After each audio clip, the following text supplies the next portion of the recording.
Hello everybody and welcome back to the stream. How are you guys doing today? Hello, hi! Spidey, Shadow, and Jacob are all in the chat. The sound alerts do work today. Kurapika is now drowning in an indescribable emptiness. Alright, I'm so glad those are working. Last stream my sound alerts were extra crunchy. I think I fixed them though. But hi, how are you guys doing today? I've had a very chill and very busy day because I'm in con crunch mode. I've been sewing for a good chunk of the day. But to like wind down from con crunching, we are playing Animal Crossing today. It's a Bones Day for you? Awesome! That is great. It's been a Bones Day for me too. I've almost entirely finished my sewing for next weekend. So that's very good. Hi, Pinky! No bones, not even one. I'm spaghetti. That's usually me. That is usually where I'm at. But that's okay. Those days can be good too. They may not be productive, but they can still be good. Okay. I think I can go ahead and swap over to Switch Gaming and then show you guys all the games I play on my Switch. Which isn't that many. No crunchy sound alerts. No, I think I fixed them. So like when I went into the sound alerts website thing, for some reason my channel points sound redemptions were like disabled. So I just re-enabled those and it appears to have fixed the issue. So that is very good. I can also just kill Spotify now and mute desktop audio so we don't get echoed audio because I'm a professional streamer. Anyway, for those who are not on Twitter, I am tearing down my island. I finished the DreamSMP island. Yes, very pog. I finished the DreamSMP island. I made my little funny video. Well, it's not funny, but I made my little video about it. And now I can tear it down and make just like a general aesthetic island. We're gonna figure out what we're gonna do with it after the update hits in a couple of weeks, because the update is why I'm restarting, or like not restarting but deleting everything. So I think my island hasn't changed much since the last time we streamed. Wait. I told myself I was gonna flatten everything, but I think there's a few areas I'm gonna keep. Yo, Pinky with the prime for 3 months. We've been priming for 3 months together. Thank you for the sub. That is very cool of you. No, I took down the checkerboard, or no, chessboard. She's wearing the dream hat. I love that for her. 3 months flew by. It really did. Like, I usually am a person that likes to get all their stuff done like way ahead of time for anime conventions, and I spent all summer like hyping it up and being like, oh, it's about to happen, it's coming up, I gotta be ready for this.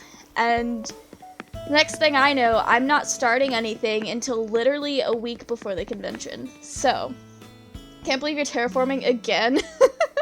Honestly, I can't either. It was such a painful process. But I think I'm gonna leave this area kind of like how it is because I do like the way that the trees frame this. I think it's very nice. And the other thing that I'm for sure leaving is... Oh, I thought I was lagging for a second. I was very confused. I'm gonna leave this area mostly how it is. I might, like, readjust some of the terraforming, but for the most part, this area is gonna stay the same, because I love the little mushrooms. It's so cute. Everything else, though, is fair game. Except for maybe this is gonna stay, because I like that. But before we can start terraforming things, we've got to start cleaning this place up again. But before we do that, we can take it easy, and... Well, I'm gonna go ahead and take that down. And the things that are hard to walk around, I'm gonna go ahead and take those down. Let's see. Oh, my inventory is actually pretty empty. But I haven't been in my shop today, so... I got on earlier, so... Okay. I know I'm a little bit all over the place, but I got on earlier because I ordered some amiibo cards, and they came in today, so I had to check them out. But I didn't come in here. Oh, this is one of the new items. Like, that came out in the last update a month or two ago. Let's see. What do you think? I will buy it. It is worth every bell. I've got to stop doing that. We have to move so many, just so many buildings. Also, I have to go back in there because I saw something in the back that I don't think I have cataloged before, and I want it. It'll look very cute in a campsite area. I don't think I've cataloged this yet. Campfire cookware, let's see, 900 bells, I'll buy it. No, for those who don't really do, like, cosplay and conventions, I'm in con crunch mode. I know I said that earlier, but I want to explain what that is, because I know when I first, like, started cosplaying and interacting with, like, the convention-going community, I didn't know what they were talking about. But basically, the last, like, 2 to 3, sometimes even 4 weeks before a convention is kind of regulated as con crunch mode, where everyone's like scrambling to get their life together. Usually just their costumes done. And it's not something I try to do often because it is a very painful process. This is the most I've ever crunched because it's not the first time I've ever like left stuff till the very end, obviously. But it is the first time that I've had like 2 whole costumes that still needed to be worked on. This close. Where is... There. Excuse me, I have the hiccups today. Oh, that is very cool. This is one of the new items that was added to the game a couple months ago. I am in love with it. We're gonna have a fun little seasonal area that by the time the update comes out, it will no longer be Halloween, but Christmas. We'll be decorating for Christmas.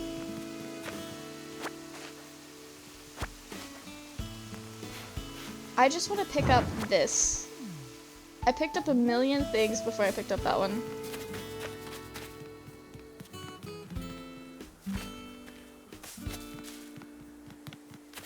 The thing about terraforming an island is it's really hard to figure out where to start.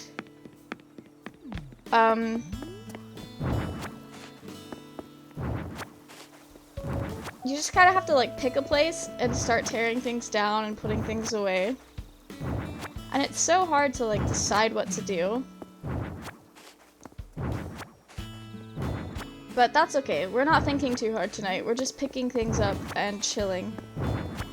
Should also start shaking some trees because I have not gathered enough acorns and pine cones yet.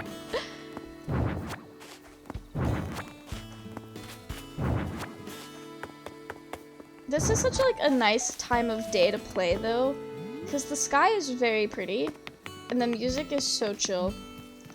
It's very good. Alright. We're taking away the one and only church on this island.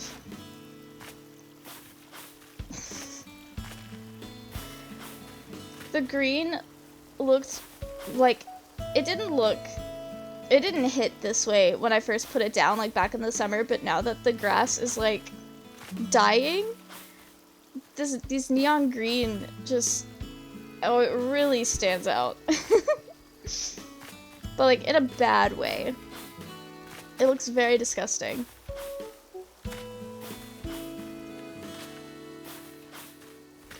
I realized after I started tearing things down, I never actually updated my dream address. For those who don't know, in Animal Crossing, you have like this dream address where people can basically visit your island without actually coming to visit your island. Which is pretty cool. It's like, you can pick a time where your island is kind of like suspended in. So if I were to go right now and update my dream address, I guess my dream address was last updated almost a year ago. And so if you were to visit my dream address, you would see my island as it was almost a year ago. So it's kind of like stuck in time. They're very cool things, and a lot of people in the Animal Crossing community, they like put so much effort and emphasis into creating like the perfect island and finding the perfect season and time of day for them to like upload their dream address. And it's such a big deal, which I think is kind of cool. Because everyone that's always so like hyped up to go visit each other's islands. They're very cool things. We'll have to visit some dream addresses sometime. I feel like I've said that before, and I just never did. Maybe we could do that tonight.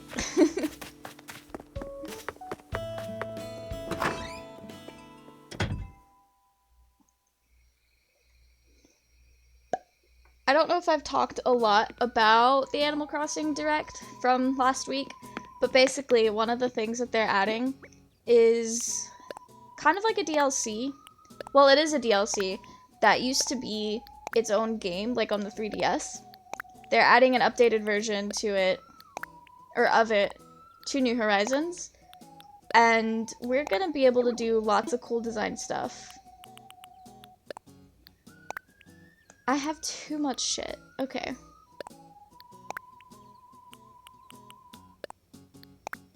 I don't want to sell anything.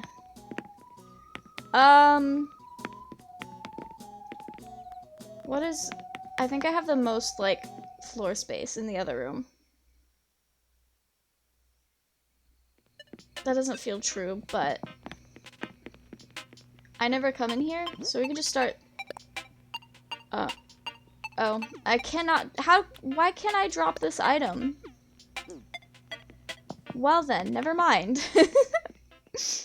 We'll have to drop them outside somewhere.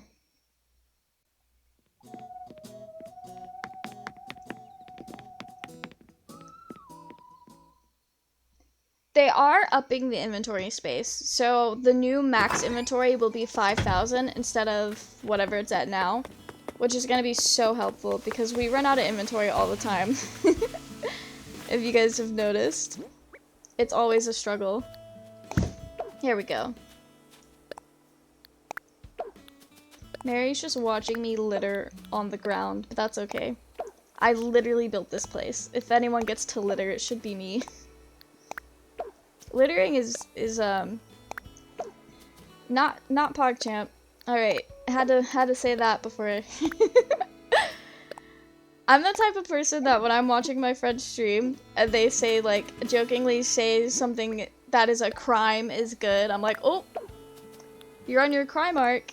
You're on your supporting crime arc. So I always have like this voice in my head every time I say something stupid, like, oh, look at you go. You're criming. Okay. We have so much stuff.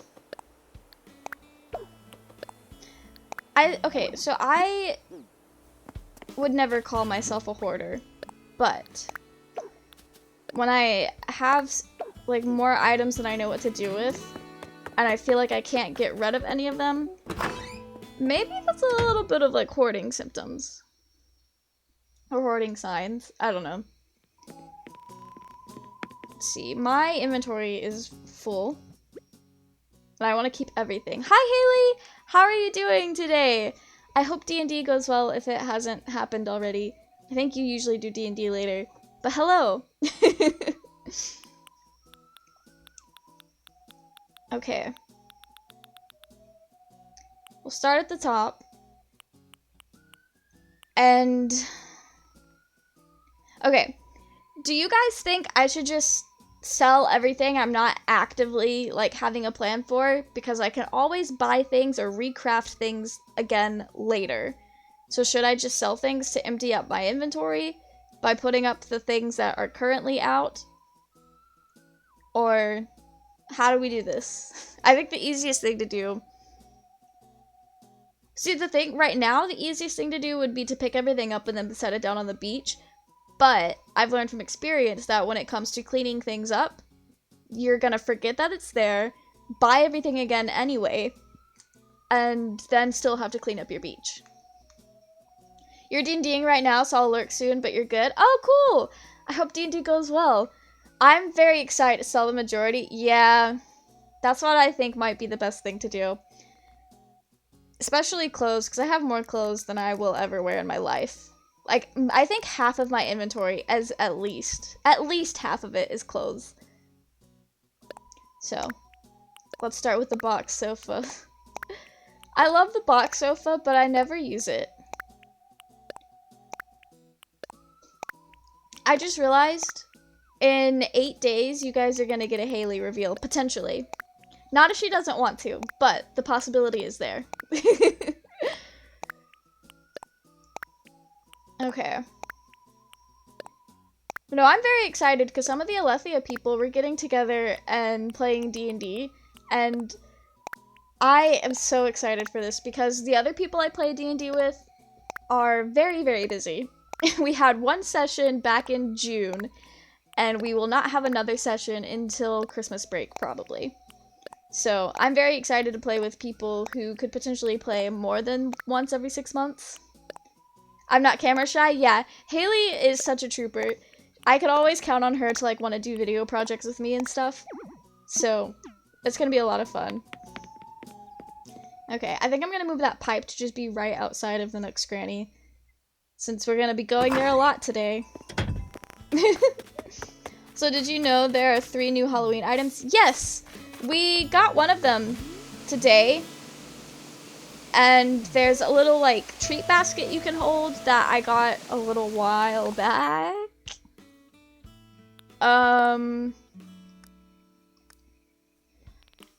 I don't know what is it called? Is it actually called a treat basket?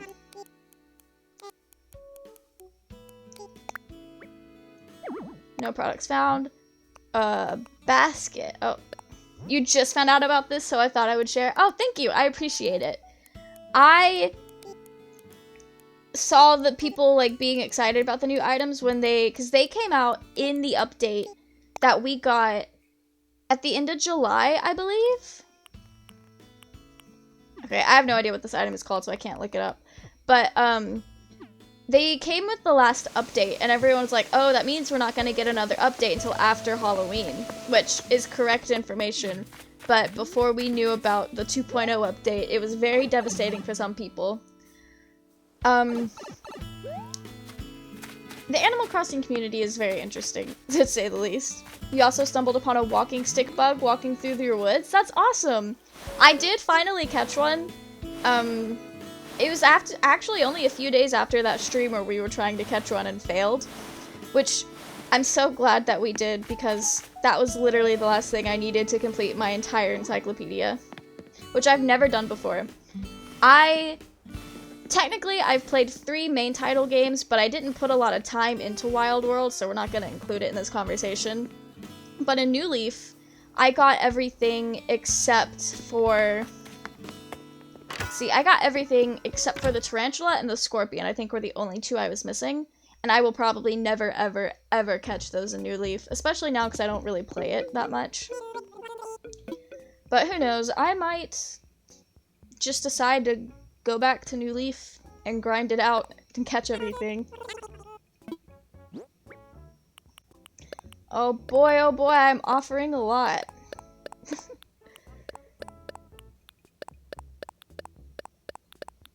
Okay. We're just gonna sell everything, and then I will stock up on materials. Not tonight, though, because materials is a kind of grind that isn't... It's like, it requires a little bit of focus, and it's also not super exciting to watch. Also, I think I might cut my bangs. I cut the, like, bottom of my hair today. I cut, like, a good 2 inches or so off. The back of it probably looks atrocious. I haven't seen it yet. But I cut my hair today, and now I kind of want to cut my bangs. So I guess I'm not growing my hair out anymore. Gotta go lurking? Okay, I hope D&D goes well for her. Okay. The great thing about cataloging items is even if I can't get it on my island normally, I can just... I will keep the kotatsu though, because that's cozy. You cut it yourself? I did. I did cut it myself. It's very much... It's not special. Don't trust myself like that. I didn't either until I got, like, straight across the forehead bangs in high school, and I started cutting those myself. Because they just grew too quickly. But I cut my hair a little bit a couple months ago. Just, like, trimming the ends to keep it from being, like, too long. But today I cut, like, a bunch off. Just kind of on a whim. I didn't think about it. I just started cutting, which is why I did it, probably. Because if I thought about it, I would have been like, oh, this is a terrible idea. Actually, that mermaid bed was kind of hard to make. I'm not going to get the pearl that I need for that again.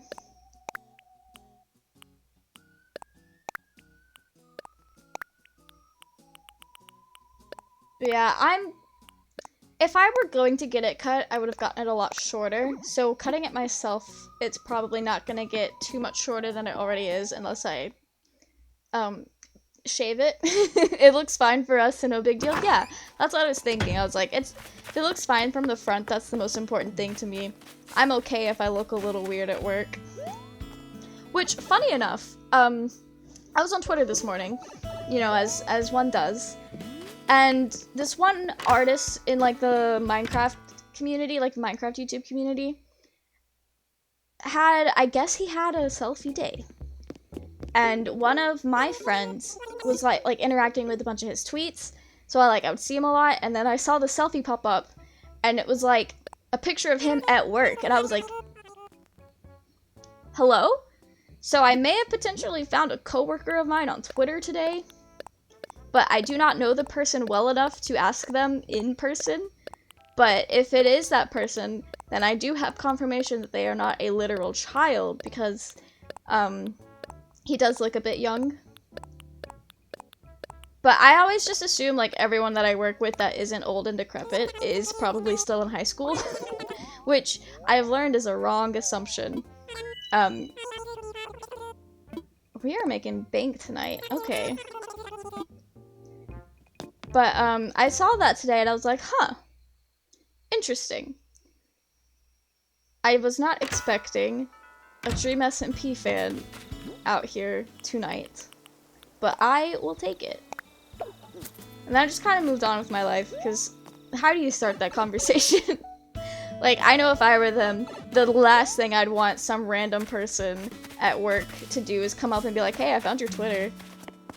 Like, true or not, that would be very embarrassing.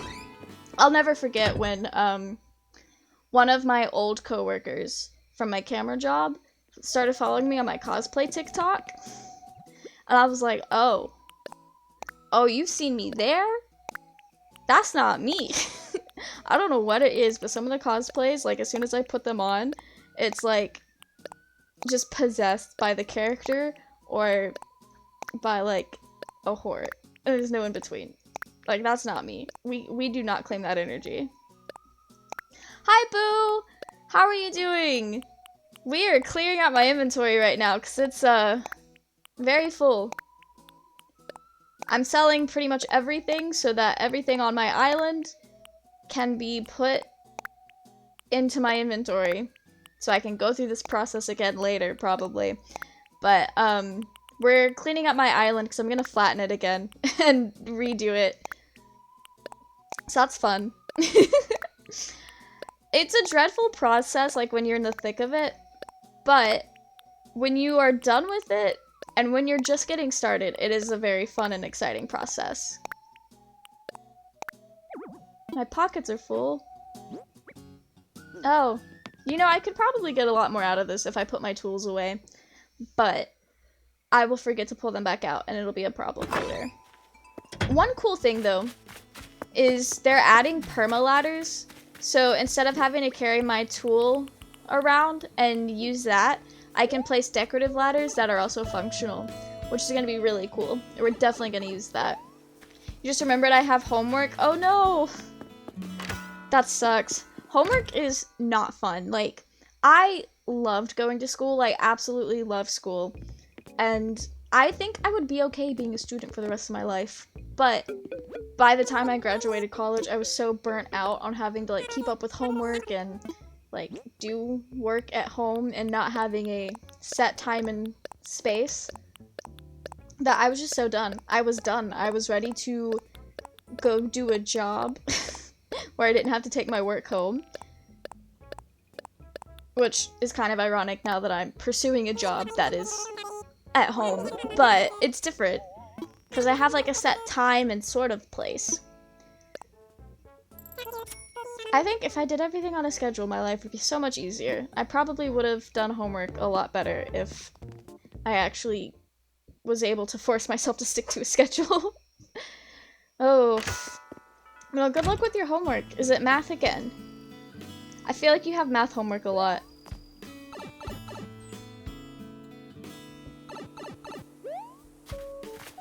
Let's see. It was weird though. I was at work yesterday and I was like in the back of the grocery store. And they had like some of the windows, or not windows, but like some of like the big doors that the 18-wheelers roll up to. They had those open. And I was looking outside and I was like, wow, it looks like I should be in school right now. And it hit me that this is literally the first time since I started kindergarten all the way back in like, I don't know, fucking 2003 or something like that. It's probably wrong. Let's see. I guess 2003 is correct because I graduated high school in 2015. So I started kindergarten like 2002, 2003, somewhere in there. But basically, this is the first time since then that I have not been in school in October. And like all the other months that you're usually in school, but like it just really hit me because there's not really any break in October unless your school does a fall break, which some of the schools I went to did, some of them didn't. It was very, very inconsistent. Why do I have two of these? I mean, I'm gonna keep one because they're cozy. You have math every day? Ugh, that sucks. I did not enjoy classes that gave me homework every day, and I oftentimes did not do the homework. So, don't be like me. But live your life, I guess. I don't know. I don't want to give, like, bad life advice. But I don't miss school at all. Yeah, same. I know I was not great at keeping up with homework. I know some of this stuff I have to be careful not to sell it. Because it was Nook Miles items off of my ex's island, so I will never be able to get those again unless I buy them on Nookazon. Or they're just like the festival items. I guess I could sell them because festival's coming up again in a few months and I can actually, or I'll actually make a point to play it and collect a bunch of enough feathers to like make and customize everything. I guess we don't make the festival stuff, but you need to do math or I'll be kicked out of the class. Yeah, definitely do your homework, like, for sure. But good luck. Also, hopefully you don't get kicked out of the class. That happened to my youngest brother. He was doing, like, homeschooling, but it was online. And so it was more like online school. And then he literally got kicked out of school because he wasn't doing his homework. Which I guess is all the work, because it's all at home. But yeah, hopefully you can get it done pretty quickly, though. Why are we selling everything? I need to empty out my inventory so I can clean up my island. And everything that I'm selling is stuff that I could easily get back again without having to reach out to other people for help. Because the way Animal Crossing works is once you buy or at least pick up an item that is not amiibo locked, so there are certain items like the special goods, like these posters, they cannot be cataloged, and I think villager photos cannot be cataloged. But there are some items that can be cataloged, like you don't have to buy them, all you have to do is pick them up and drop them again. But there are most items, except for like special items and the items that you can craft, you can just buy again pretty easily. So I'm clearing out my inventory because a lot of that stuff was things I was hoarding away and had no plan for anyway, and it was probably going to sit there for the rest of our lives. So I guess it's a good thing to clear it out. Sucked at online school, I hated it. Yeah, me too. When I first moved to Georgia, I was like in 11th grade, so it was halfway through high school. And the thing about the American school system is that it's different from state to state. So when I moved to Georgia from a different state, I had to take some online classes to catch up with the Georgia curriculum. And they were online classes, which was the absolute worst. And I had to take a math class and a government class. And I know for the government class, I had a friend help me out with that. I don't clearly remember how much help was given, like if it was just helping me with some of the answers or straight up taking the quizzes herself. So I do vaguely remember something like that happening at least once. But that doesn't sound like something I would do, but I also wasn't myself at the time, so who knows. But,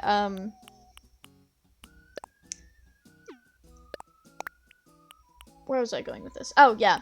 So I had a lot of online classes that year. And it was rough. I know one of them, I honestly failed it. But, they, like, bumped my grade up like, the 2 points at the very end for their pass rate, I guess, because she gave me a 70 for that class, but I know I did not make a 70. Because I remember I was checking my grades, and I was just mentally preparing myself for when I had to tell my parents I failed a class. But it worked out, I guess. Okay. Now I'm starting to be picky about what I sell.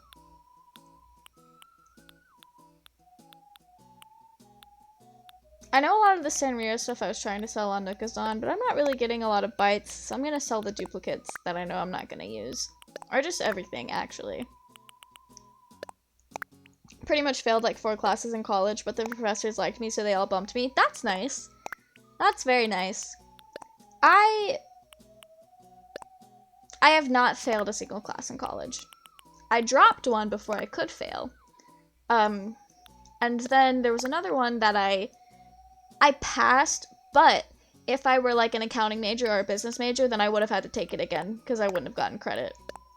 But because I wasn't like an accounting major or anything like that, it was good enough. And that was fine with me. I do not like economics. I think even in high school I barely passed economics. But that was because I didn't do like the summer homework stuff that was like required of all AP classes, which is so dumb. Funny story, I'm supposed to be on a Twitter space right now. I promised I'd be there, so I'll see you next time. Bye, King Boo! I hope your Twitter space goes well. Twitter spaces are cool. I've never listened in on one, but I know like Tubbo and Ronboo have them a lot. Or not like a lot, but like that's something they do sometimes. And it seems really cool. I don't know if I'll ever do one. Because you literally have to come up with your own conversation or like talk to other people voice to voice. Which is a little nerve-wracking unless you already know the person. I do not like doing voice chat stuff off the bat. 'Cause I know with the Alethea people, we didn't really hang out and voice chat until after we had been talking to each other for a little while, so it wasn't weird. But the Celestial SMP, which I haven't played on since July, the first time I ever really interacted with most of those people was in a voice chat, and it was so awkward, because they were like, we're vibing in voice chat, and everyone kind of hopped in, and then no one really said anything, and then like a couple people who knew each other well were like having a conversation about getting into cosplay, and then like as people would like log off, they'd be like, okay, that was fun, bye. It's like, that's literally the only thing you said, but okay. So it was a little awkward, but I think it's because I just didn't know those people very well. It's a lot easier to get to know someone via text, because then I don't have to like control tone of voice or mishaps on like saying things wrong, which is super embarrassing. Just like, I don't know, sometimes talking to somebody in person is fine. Talking to somebody via like text is fine. But as soon as you just like start doing phone calls or Discord calls, that's when you lose me until I know you. I don't know why, it's just, it hits different and it's very awkward. Okay. I do want to keep the sewing machine. We can get rid of the coffee grinder. I don't know if I have the cutting board recipe, so we're gonna keep that, because cutting boards are hard to come by.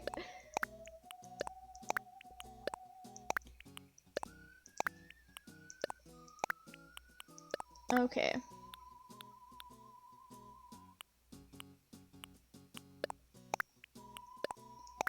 I gotta try to, like, catch myself from selling things that are, like, the New Year's noodles. I'm pretty sure those are a,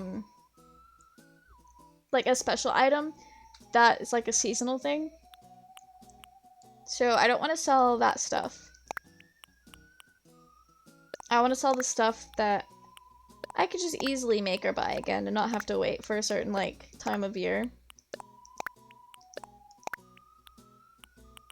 I have so many hyacinth lamps, because I was using them in my entrance before I demolished it all. Okay.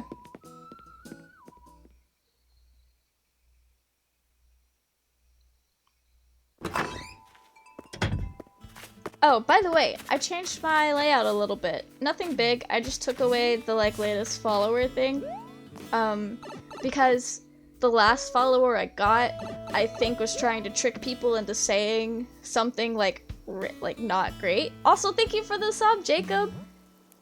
Oh, did not mean to pull that up. Thanks for the sub, Jacob. But, yeah, I took my latest follower down because it was stuck, like, not stuck, but it would have been stuck until someone else followed with, like, a not cool username. So I just took it down so that people can't do that anymore. Got paid and didn't realize I wasn't subbed. Oof, that is fair. I did that, well, I did that to Vent last week for her first affiliate stream. I was like, oh, I got paid, time to sub and gift. It was great. It's my first time ever gifting subs, so it was very cool. I liked that when you gift, like a bunch, I guess more than one, you kind of like don't get a choice, you just, it's anonymous. You don't have to pick people, which was very good because I didn't know who to pick. Gotta love getting paid. I love getting paid. It's great. The best part is when you get paid, like, right before an event. So next week, I get paid literally day one of AWA. So it's gonna be so great, because I won't have time to have already spent that money on, like, Amazon orders or something like that. So it goes straight to the convention. So that's gonna be fun. Works out great. Yeah, getting paid is the best.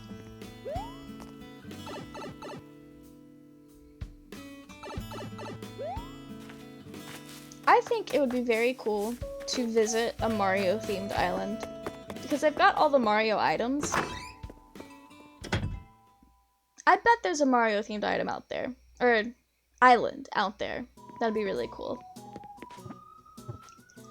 I do know some anime conventions have their own islands. The MomoCon that I go to, it's at the end of May, typically. That one, they have a... Okay, they have 2 islands. So it was really cool. I know when I was getting, like, really... Like, I guess it's the same concept of Homesick, but, like, for conventions a few months ago. I visited their island and I was like, oh, this hits the spot. It didn't, but the island was themed after the convention center.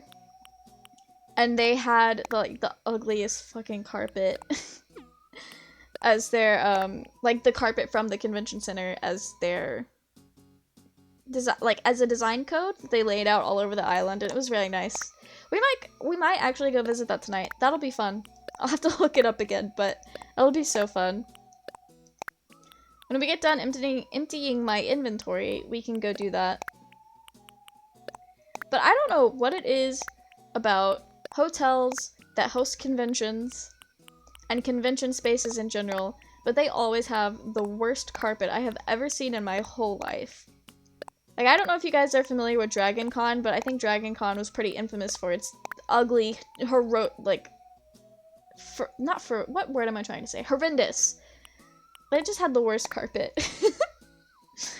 I realize I can't just say this and not show you guys, but if you just Google, like, Dragon Con carpet, so much stuff will come up. Like, the venue actually tore up that carpet a few years ago and replaced it with something less horrendous. But, here, I'm gonna do a swap to this. Oh! my stuff, ignore my formatting getting fucked up real quick. I want to show you this ugly carpet. Window capture. Where is... There it is. Oh, that just takes up the whole stream. But that's fine. But yeah, this is the worst carpet I've ever seen in my life, and people will cosplay as it and have carpet versions of their stuff. But when they tore up the carpet, people actually dumpster dived and got scraps of the carpet. Like, I know a girl that literally got scraps of the carpet, and then she would give those to people as gifts. It was very funny. But, yeah, that's... I don't know what it is, but places that do conventions feel like they have to have the worst carpet, just like that. And, I love that carpet. It's so terrible, which I guess is why people dressed up as it, and it was like a big meme, because I don't think I've ever seen anything worse than that. Because that's a bad carpet that wasn't trying to be tacky, it just is. It's like arcade carpet and skating rink carpet. Well, that's not what I meant to do. But skating rink carpet and like stuff like that, it's ugly and tacky, but like in an on-purpose kind of way. So, it doesn't hit the same. But like that carpet was a carpet that took itself too seriously. And that is the result. I'm so excited to go to the MomoCon Island. We'll go to both of them, because they have dream addresses set up. Before, when New Horizons first launched, they didn't have the dream address thing in it. So if you wanted to visit an island, you would have had to, like, go visit the island, like when you go visit a friend. And it was rough because you had thousands of people whose convention just got canceled trying to go to the convention in Animal Crossing. And they even had like a whole Facebook group devoted to the islands. And eventually the MomoCon staff were like, hey, we're gonna make a second island to kind of help with this, because you can only have 8 people on your island at a time, I think. It's like 8. I think it's 8 visitors. Which is way more than New Leaf, because New Leaf you can only have like 3 or 4. Or like 3 to, I think it's 4 people on an island, and I think that includes yourself, the player, so you can only have 3 visitors. And I think that 8 works like that as well. Or you can have 8 people on an island, one of that is including you. Because you can kind of see that, like, in certain areas, there will be seating set aside for you and the max number of friends you can have. Which is really cool. But it also kind of sucks when you don't regularly have, like, 7 to 8 people coming to visit your island all the time. Because that makes the KK Slider concerts look very empty. I gotta keep my document stacked because you need document stacks to make scattered documents. But then you need scattered documents to make a what is this? Document stack. I don't remember how I got the bottled ship, so I will be keeping it.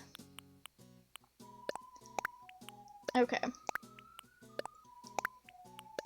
You know, MomoCon used to have, like, really ugly bright red carpet, and now it has really ugly blue carpet. And funny enough, the convention center was actually where they filmed all the airport scenes in the first Venom movie, which was so wild because I saw Venom.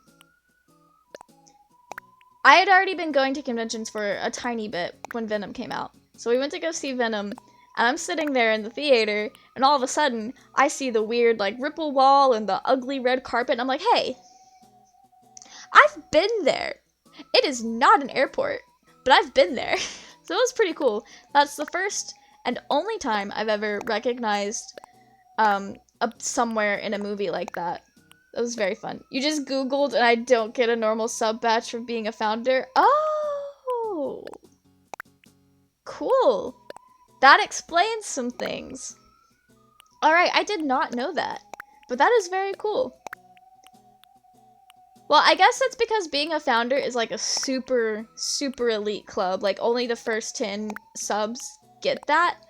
And that's only subs who actually, like, subscribed for themselves and not, like, been gifted.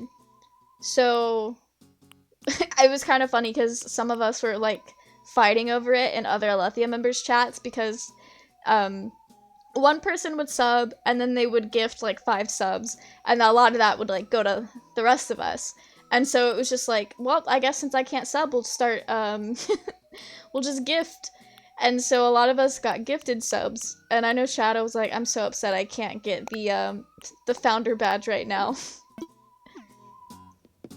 So yeah, that's kind of cool. I didn't know that, when you got the founder badge, you can't get the normal one, too. I thought you could, like, layer them up. I want it to be egg. Yeah. That would've... I mean, to be fair, it is not a very well-drawn chicken. Okay. That chicken is rough. It is so busted. But that is okay. I do not claim to be a good artist. I think it'll be funny if we ever reach a point in time where we're, like, popular enough that people do art, and I could easily get some stuff like fantastic artwork commissioned for the channel, and I keep my busted ass sub badges and emotes and everything. It's like, huh, this feels very cursed, but like in an endearing way. Not really cursed, but like low quality, but like the kind of low quality that makes you think, huh, this is nice. I can't think of any examples right now, but I guess it'd be like going back and playing old video games from your childhood and being like, yo, this looks atrocious, but it's nice. Just keep the OG busted sub badges forever. I will. Partially because I don't think my skills will get any better because I do not practice drawing the way I should. But yeah, that's the best I'll ever be. If I were to draw them. I do think it'd be cool to, like, commission emotes when I have the ability to have, like, tons and tons of emotes, but I also want to keep my little self-made ones, and then keep making self-made ones as well. But I see all these people getting commissioned ones, and I'm like, oh, those are beautiful. Those are so beautiful. Artists are just really, really good. I love artists. Okay, we're getting rid of all of our wall clocks because who needs to tell time? Some of this stuff I just will not be buying again, and I don't know why I didn't sell it to begin with.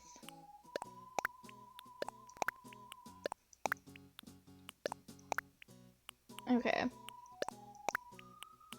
I guarantee you, like, there are some items, like the party garlands, that have been sitting in here ever since I got them. Set of stockings can stay, though. Like, the pennant, I never use a pennant. I know that, but I just stuck it in here and then let it stay forever. Okay. Oh, I have 2 sets of the party wall. Small-time artists making bank drawing for streamers. I hope. I know there's a lot of people who have been talking about, like, content creators not paying their artists. I hope that's not for these sub badges, because those, like, a lot of the emo art that I see is just really cute and it's really, really good. Yeah, yeah, I hope. I'm sure there's some that definitely do. Okay. Wait, what is my... I am down to...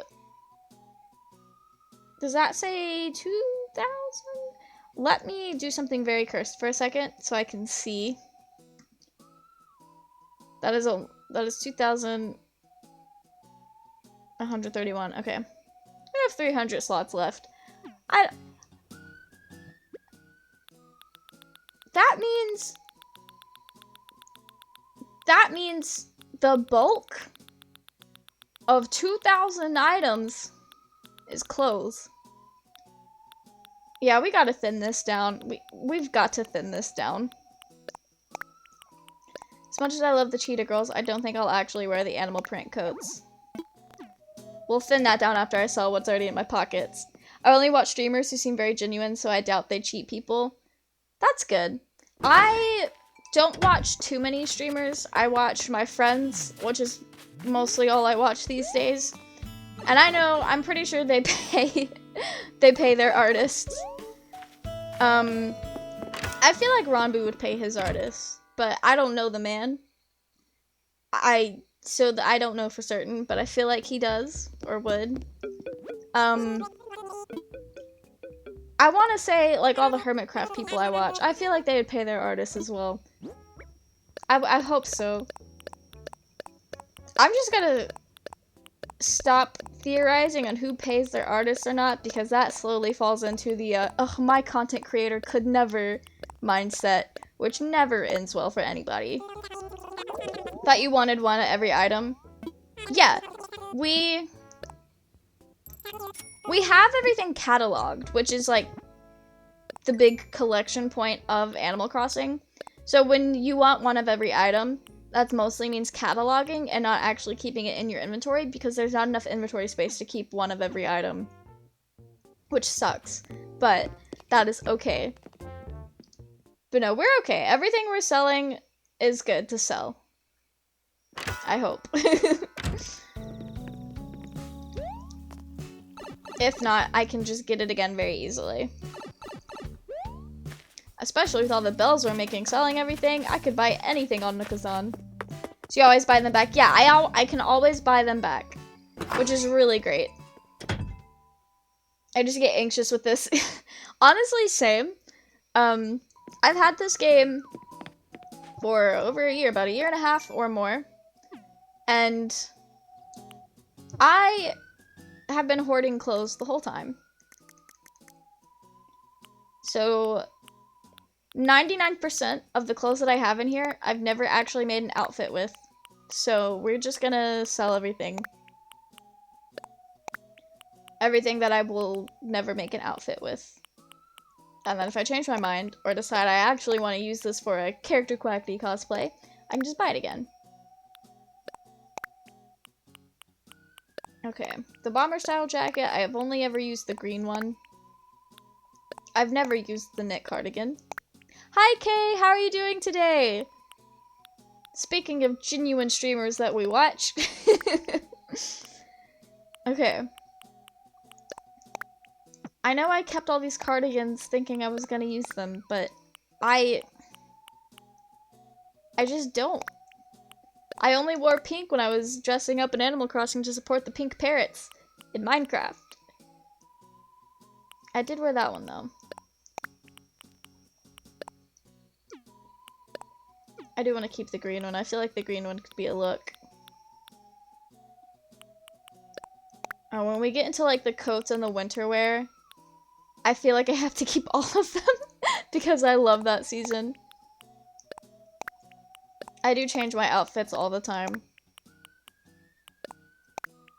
But I have to let go of the things that I know I will never wear. Which is a problem I struggle with in real life. Because I start to get rid of things, and then I'm like, oh, well what if I need that for a costume in a few months? Which the answer is always, you don't. Except for the one time I didn't ask the question, I got rid of the item, and then 2 years later, I forgot that I got rid of it, and I was looking for it because I needed it for a cosplay. I was like, ah, this is why I hoard. But that's alright. Now that I make more of my cosplays instead of trying to throw stuff together that's close enough in my closet, I feel less stressed about getting rid of things that I don't wear. Pinky, you're also a genuine streamer I like to watch. Thank you! Pinky and I were talking about, like, people, I guess, getting stuff commissioned for Twitch, so, like, sub badges and emotes and all that, and we were talking about how good the artists are, and how we think everyone we watch and assume that everyone we watch pays their artists. Because, as Twitter has been pointing out recently, not everyone pays their artists. Or at least not for everything. So, let's go cleaning out my closet. Timmy and Tommy have been seeing me a lot tonight. Oh, can I just say, so I mentioned earlier that I bought amiibos, and like I got a couple packs of cards, which opening like trading cards is so fun. It scratches the part of my brain that loves playing gacha games and like getting loot boxes and stuff. It's the same thing, but with a physical item instead of pixels, so it feels much better. But I specifically got the Lottie amiibo figure because I love her. She's so cute, and I wanted to make sure I had her amiibo, so I bought her figure. So that's the only way to guarantee when you're buying officially from Nintendo. So I do that to secure this character that I love. And the first pack I open has a Lottie card in it. So it's like, I made so sure I was gonna get her that I got her twice. That is okay. I'm just gonna have bells all over my island, and I'm gonna forget about them, and next time I like actually play Animal Crossing, I'm gonna walk around and there's gonna be money everywhere. I buy my brother lunch for my emotes, but I for sure pay for other commissions. That's fair. When it's your siblings, it's a whole different thing. That goes for anything. I remember I was playing League of Legends with my brother, and he was about to get like a quad kill or something like that, and I stole the last one. And like, he was okay with like, it was like jokingly mad. He's like, ah, my quad kill, but he was okay. Like, he was fine with it. He didn't care. Like, he gets quad kills all the time. He did not care. But people on our team was like, oh, you were literally the worst. You stole his quad kill. And I was in the chat like, bro, that's my brother. It's fine. Y'all can chill. It is not that deep. So when it's your siblings, things hit a little different. Alright, I can get rid of the graduation gown, because we are never gonna have graduation on Animal Crossing. Sibling bonds are different, they really are. Like, I think the only person I will ever make fun of for being bad at a video game is my brother. But it's okay, because he just turns out right back around, and it's fine, like, that's how we work. If you don't bully your siblings, but in a way that it's obvious that it's from a place of love and not general, or not genuine menace, then it's fine. Okay.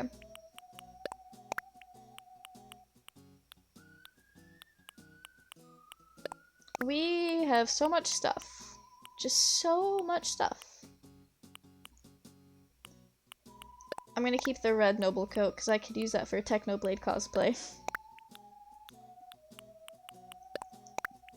Anyway.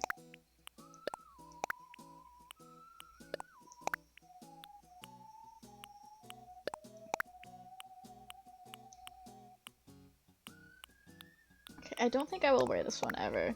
Nor this one. Alright.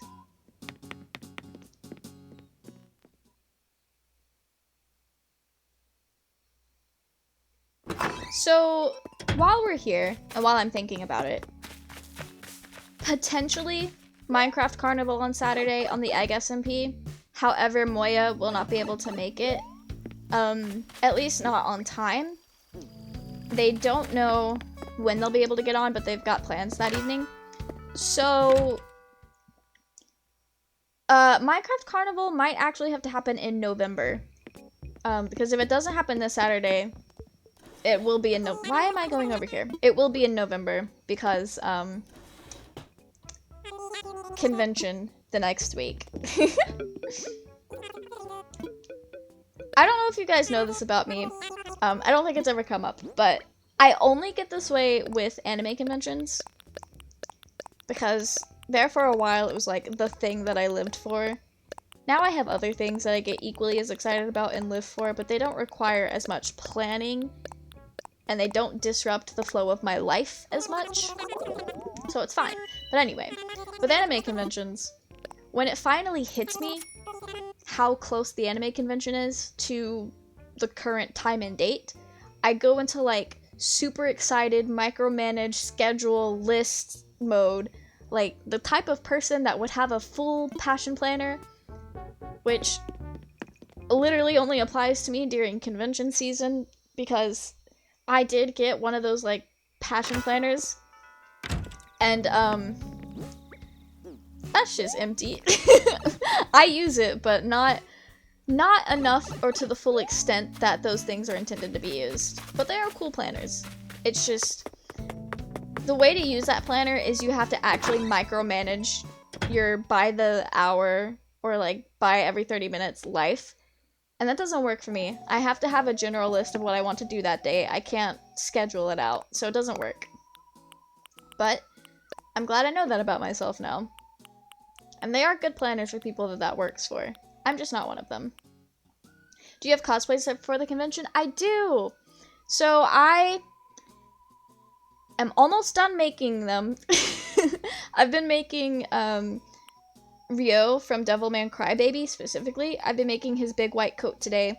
I got it mostly done, but then I sewed one of the sleeves on inside out, so I've got to seam rip that either tonight or tomorrow, and then do it again, and then I have to make his hood, and then he is done. And then I still have to make my wings. They're mostly done, though.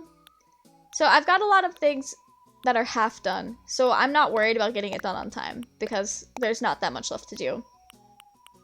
But, when it gets close to anime conventions, I start making lists and planning things and trying to micromanage, like, every aspect of my life revolving around the convention. So, like, literally, yesterday at work, it looks very nice for a big coat. Yeah, I think it's called fleece. It's very soft, and I'm very excited for it, especially because in 2019, which was the last, convention that I went to, which just so happens to be the same convention that I'm going to next week, it was freezing. It was so cold, and I was not prepared for it, but this coat, it's gonna be nice. This cosplay is gonna be so cozy. I will be prepared for the cold this year. Okay.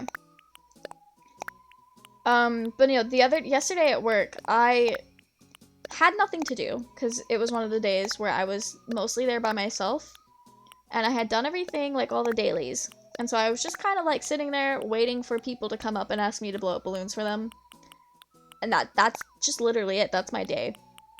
So I was sitting there waiting, and then it hit me like, hey, this is next week, and we have like a little notepad where we're supposed to like write down balloon orders for people who order in advance. And I used like, I made 3 different lists about what I needed to get done, what days I was gonna get those things done on, and then I started like trying to come up or start formulating like packing lists and what else? I made so many lists yesterday at work. And they're all like on tiny little sheets of paper too. They're kind of silly looking. But it was ridiculous. I will probably never look at those lists because that's what I do. I get really excited, I make lists, and then I put them away and never open them again.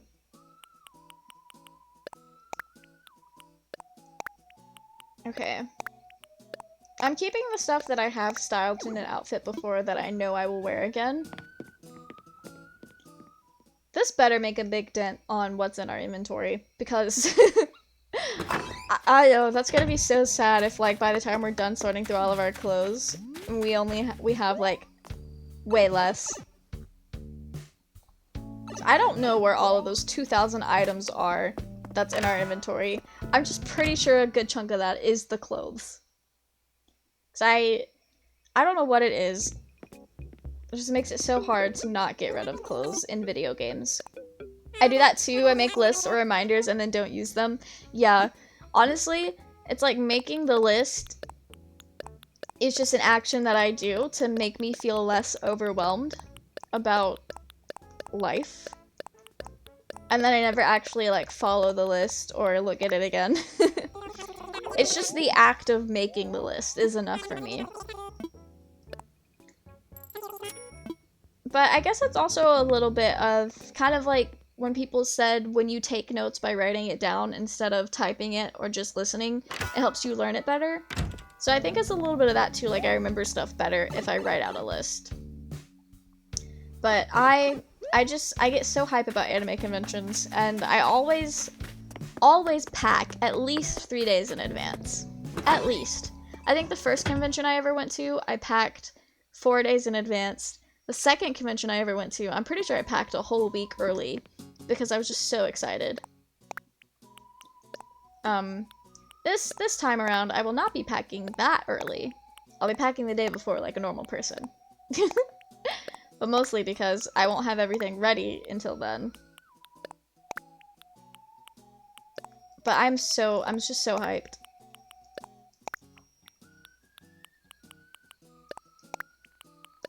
Okay. Actually, I do like the chain pants. I'll keep them. Most of the pants I'm gonna keep because, except for the down pants, I will never use these. I always find myself not having the right pair of pants because I sold it 2 days prior.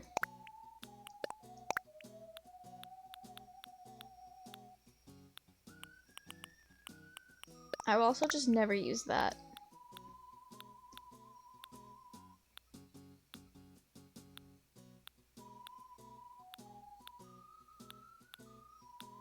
Okay.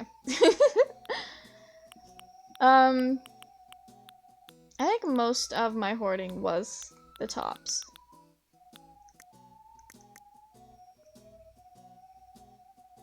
Are we down? What are we down to? Oh, that actually wasn't that many. It felt like a lot, but it was significantly less than it felt like.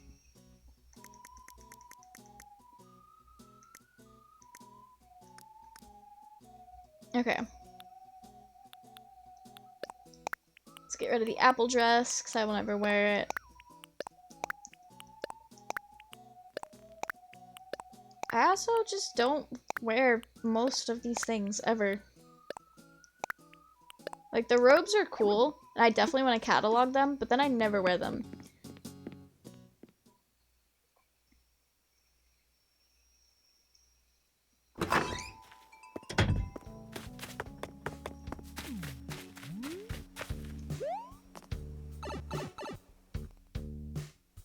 Oh, while I'm talking about packing lists and thinking about it, the stream that we do next Thursday, which is like the convention just chatting stream, would you guys rather it be a just chatting scene, or should I bring my Switch and like move around in Animal Crossing?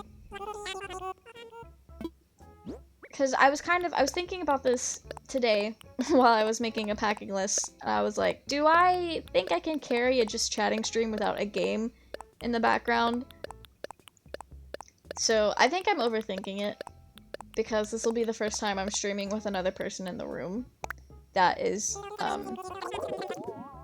without a, well, it's the first time I'll be streaming without a video game, but, with the person being, like, I guess actively, like, right here in front of my screen so they can see, like, chat and everything.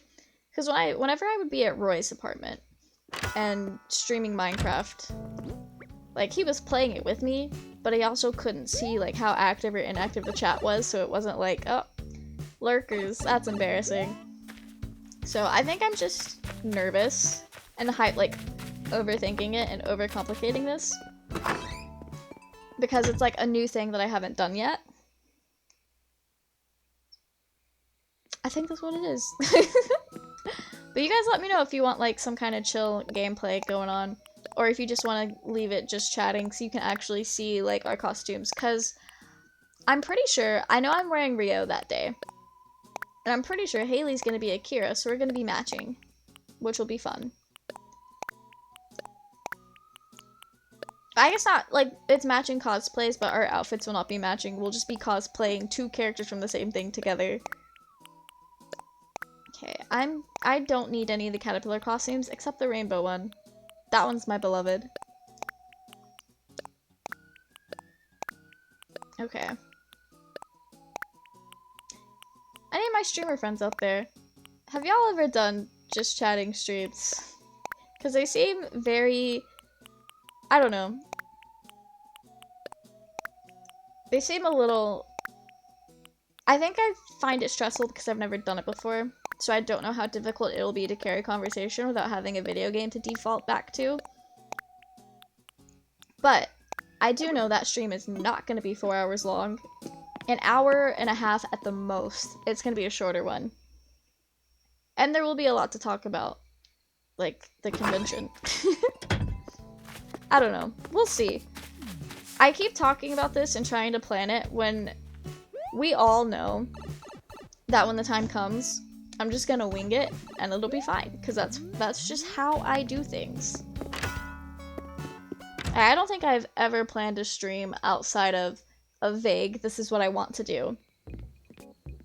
Which I think is how most streams go. I'm not sure. I'm sure you'll do fine. Thank you. Like, I'm sure it'll be fine, but I don't know. I guess it's just hitting me that that's next week. And I'm like, oh, but am I ready for it? And since I'm adding this, like, other layer to am I ready for it? It's like, oh, I have more to worry about than just getting my costumes done. And not, like, worry about in a bad way, but just, like, a thing that you're excited for, but you're so excited for it that you're nervous.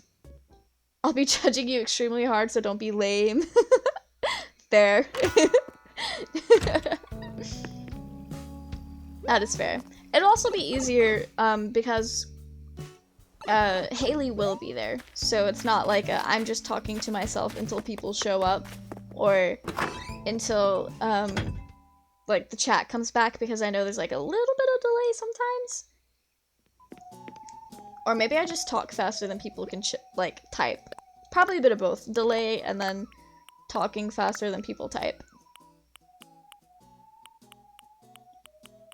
Okay, this one is ugly. I will never wear this one. These two are also ugly. These two get to stay. I wanted to keep a festival dress, just because. Sometimes I'm on mobile, so I'm far behind. I've noticed sometimes, and I think this is just me having bad internet, but sometimes I'll have a stream open both on mobile and my PC, like, as I'm swapping, and sometimes my PC or my laptop is actually behind mobile. Or it will fall behind, which is really weird. You're on PC right now? Oh, cool, cool. Very cool. I prefer to watch streams on my computer, because it's easier to multitask if I'm watching the stream on my computer. And it's also easier to type in the chat. And you're way behind. Yeah. I already know my internet connection is not the best, especially because I'm on Wi-Fi and the Wi-Fi router is like in the basement. I am not in the basement. So, lots of fun factors. My pockets are full. I do want to, that mermaid dress. Yeah, let's go on back in. Because that was something that was given. I can't just get that again. I do mobile only when I can't be on PC. Yeah, I do mobile, when I first started watching Twitch, I just always watched it on my phone. Because that was the easiest thing for me to do. Especially, like, the one time when Rambu did a subathon that lasted, like, all fucking day. It ran from, like, 12 p.m. my time to 5 a.m. my time.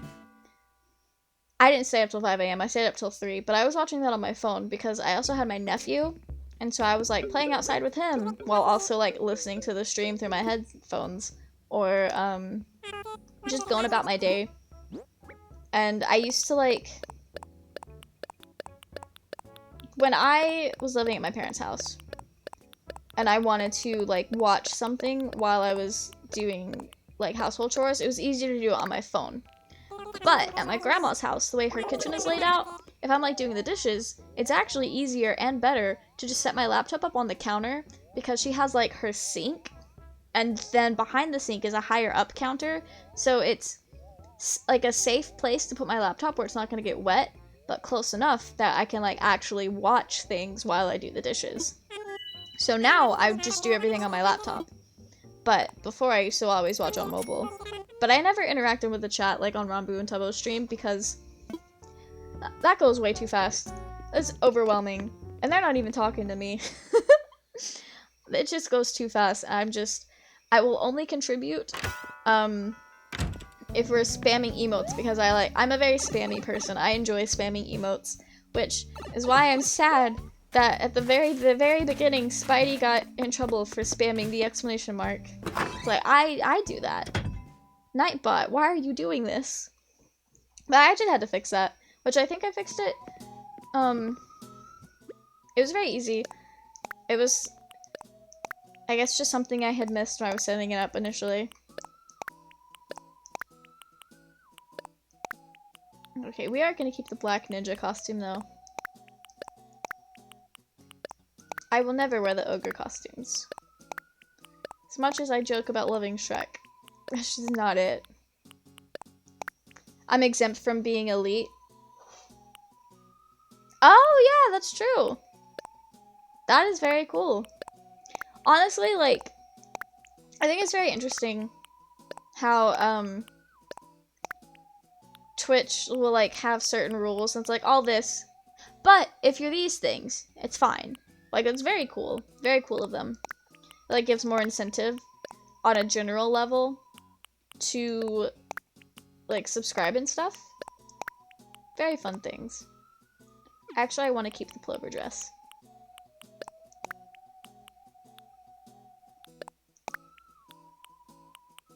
Okay.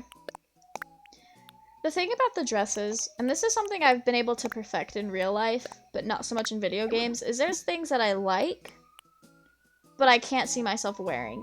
Whether it's like dysphoria or it's not something that I want to put on my body.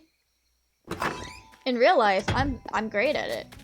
In Animal Crossing, I see all the pretty clothes, the pretty flashy fabrics, and I'm like, ooh, I need this, I want to wear this, I like this. I make an outfit, don't like it, whether it's the way it sits on the model or just I don't like what I'm looking at. Or like associating that with me because this character is basically me. So sometimes it doesn't hit, but I don't want to get rid of the item because it's a really good item that I would wear if it hit one day.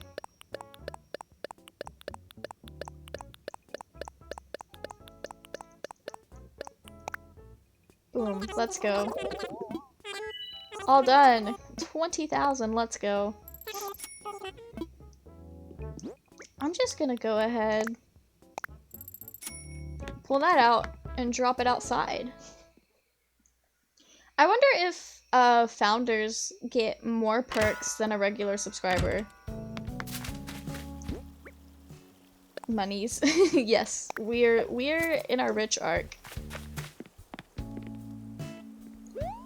It is so, like, money in Animal Crossing is so fun because everything always sounds like way more than it really is. Because I guess it's based off, it's closer to like the Japanese yen than the US dollar. So, like, something that's 1,000 bells is actually really cheap, but it sounds like a lot. So it's nice. We keep all the ruffle dresses because those are cute. Very Lolita. I do want to keep the shamrock suit for seasonal activities. Oh, when I put it that way, it makes it sound very suspicious. What does this even look like on? I've never worn this slip dress. Should I change? Yeah, let's get changed. What is the slip dress? What does this look like? If I can even find it. Very fancy, very elegant. Definitely goes with our combat boots and our peasant hat. Nice. Okay. Well, now that I know what that is. Okay. I do like the halter dress, but only the blue one. So I don't really need to have all the other color variants.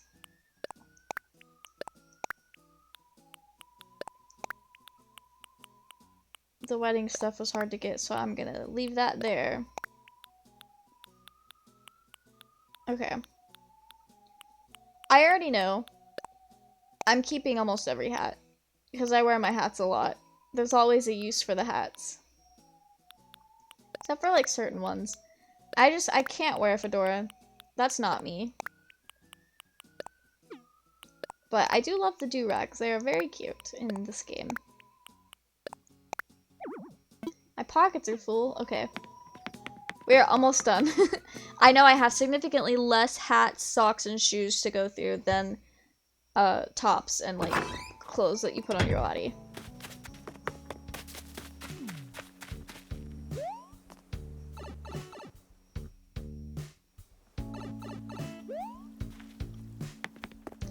Okay. Now I am so excited for for November 5th. Animal Crossing is about to be a whole new game. The DLC that they're adding is like a design thing where I can use my amiibos to make houses for people. Not on my island, it's like separately. And that's gonna be so fun because I love decorating in this game. And if it works anything like Happy Home Designer on the 3DS, it'll give you prompts. So you're not just like coming up with something on the spot. You have a prompt and a certain theme that you're following, and each character has like a few items that like you have to include that in the design or else they're gonna hate it. Which they give you those items at the start, so it's not like a guessing game. So it's very, very chill time. You just decorate stuff with prompts. It's like a writing prompt.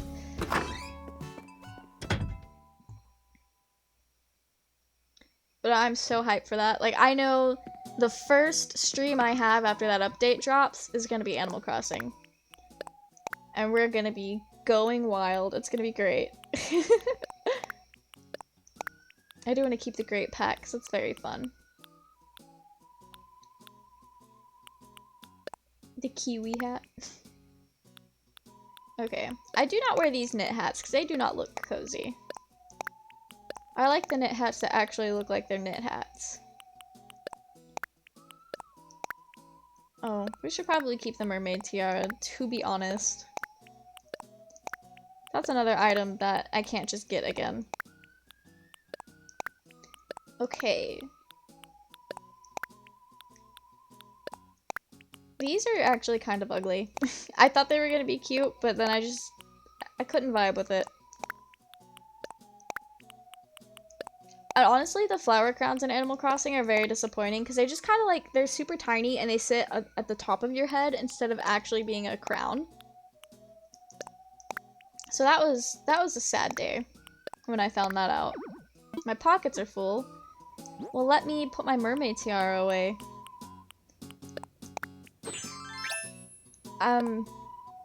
No.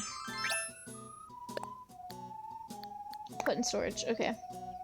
Yeah, like, this hat is literally called the frugal hat. It's literally a peasant hat. I love it though. It's got really good vibes. It like matches, or it mixes witchy vibes with like Hobbit Hole cottagecore vibes, and I love that. Although to some people those are literally the exact same thing. But I don't know, when it comes to clothing aesthetics, I feel like they're a little different. Because when you look up witchy clothes, you get a lot of like sun and moon stuff and things with like celestial bodies on it, or like crystals, or just like a lot of black, specifically clothes. And then cottagecore clothes are generally a lot more soft in color, very neutral toned, less sun and moon, more flowers and mushrooms. More so mushrooms for right now. So clothing-wise, they're two very different aesthetics. Interior-wise and all that, I feel like they can be two different aesthetics, but there is definitely a tiny overlap. Because a lot of people who actually do practice witchcraft fall more into the cottagecore aesthetic than like a witchy dark aesthetic. But there are definitely elements of both that overlap, while there are two separate things as well. That sentence just did not flow. That did not flow at all. This is why it took me so long to decide that live streaming was something I could do. The soft serve hats literally look like the poop emoji. I kept them for so long because one of them was given to me by a friend, and I just kept keeping them. We are keeping some of the student caps because Jotaro cosplay. That is all.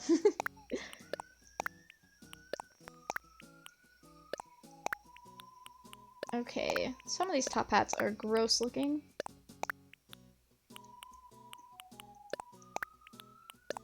And I just wanted to catalog these bun wigs, but they have sat in here for months. Oh, I didn't realize I had a spare cinema roll hat.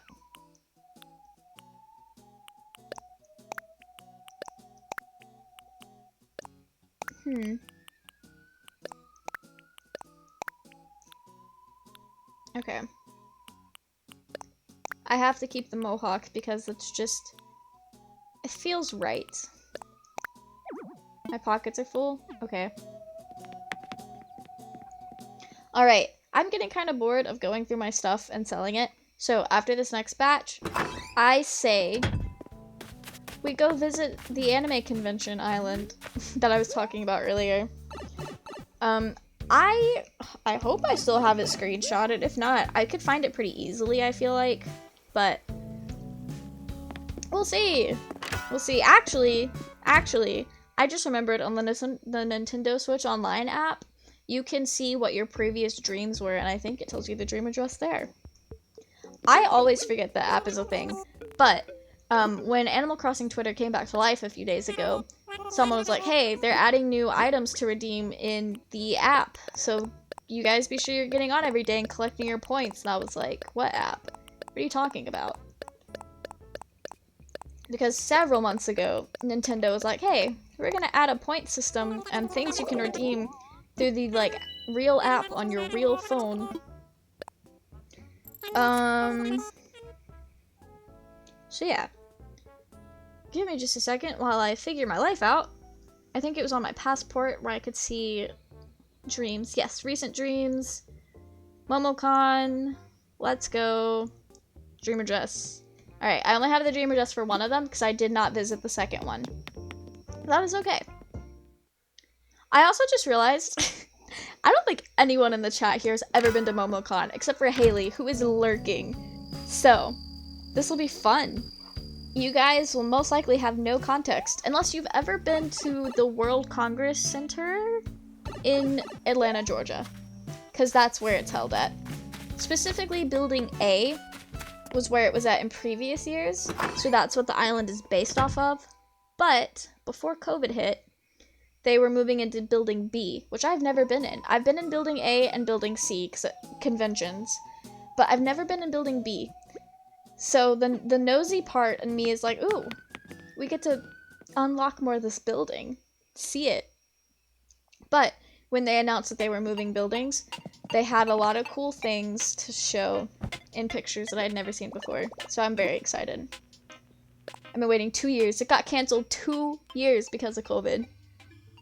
2020 got canceled and 2021 got canceled. So unless something drastic changes, 2022 will probably not get canceled.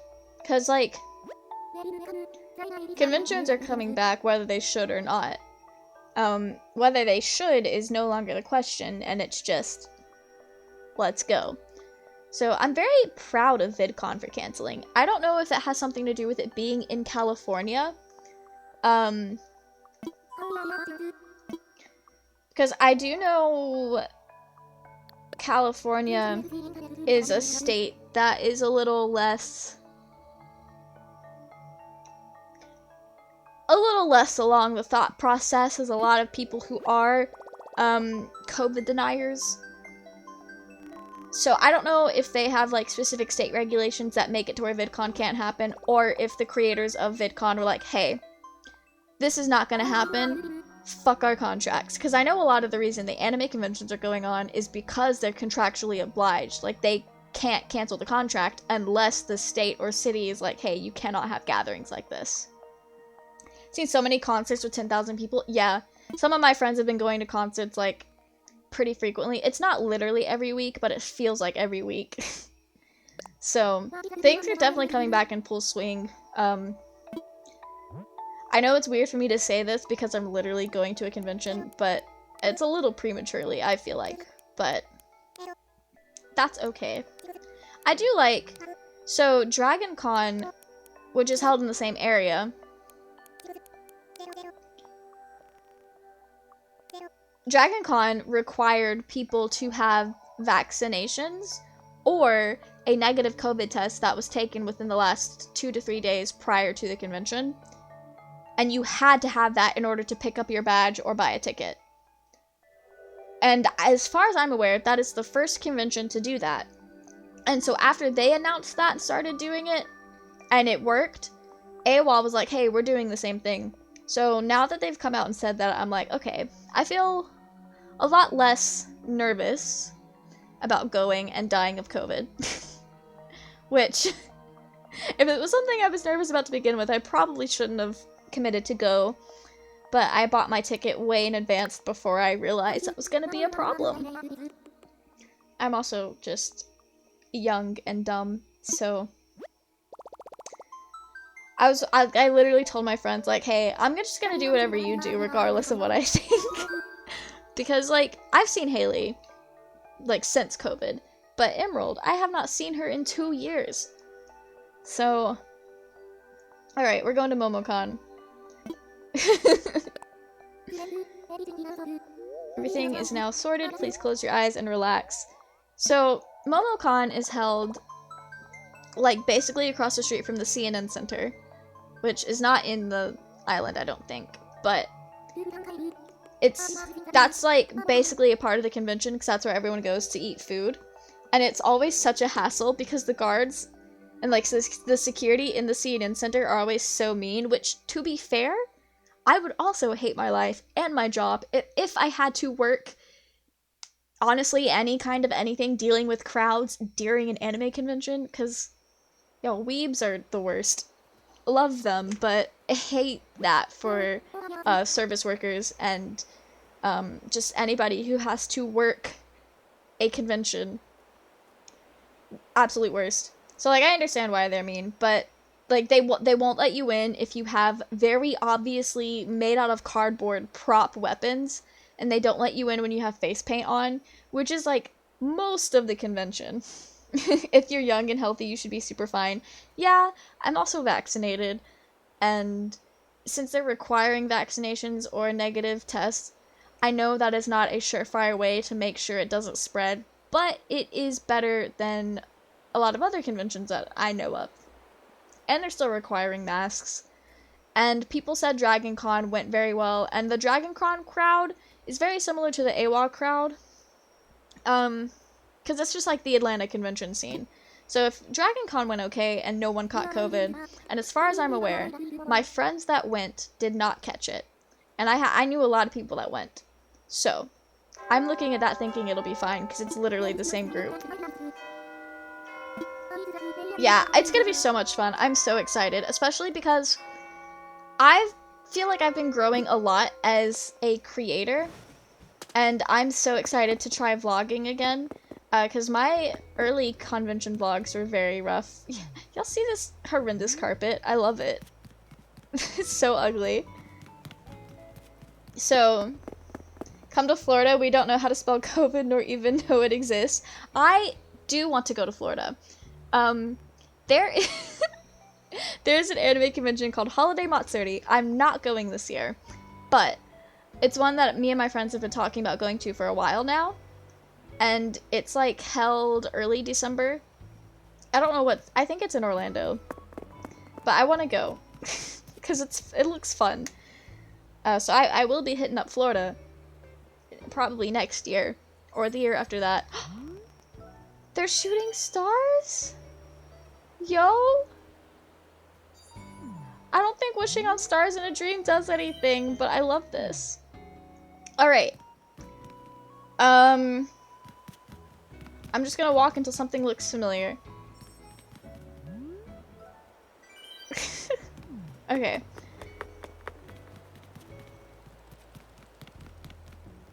So, I think this is like that main area where all the food and stuff is. Like this, I keep wanting to wish, but I know it's not gonna mean anything. Okay. Oh, they got the little workbench out here. Okay, I need to find my bearings, and then I will walk you guys through. Okay. Ah, yes, I found my bearings. So here's the front door. Isn't their little, like, logo so cute? I think it's so funny. Momocon's logo is, like, this little monster guy, and he's so precious, but, all of their badges... Here, I will just show you guys. All of their badges have a little anime girl on them. They're all on my closet door, which I think I have to take the headset off to get there. I will be right back.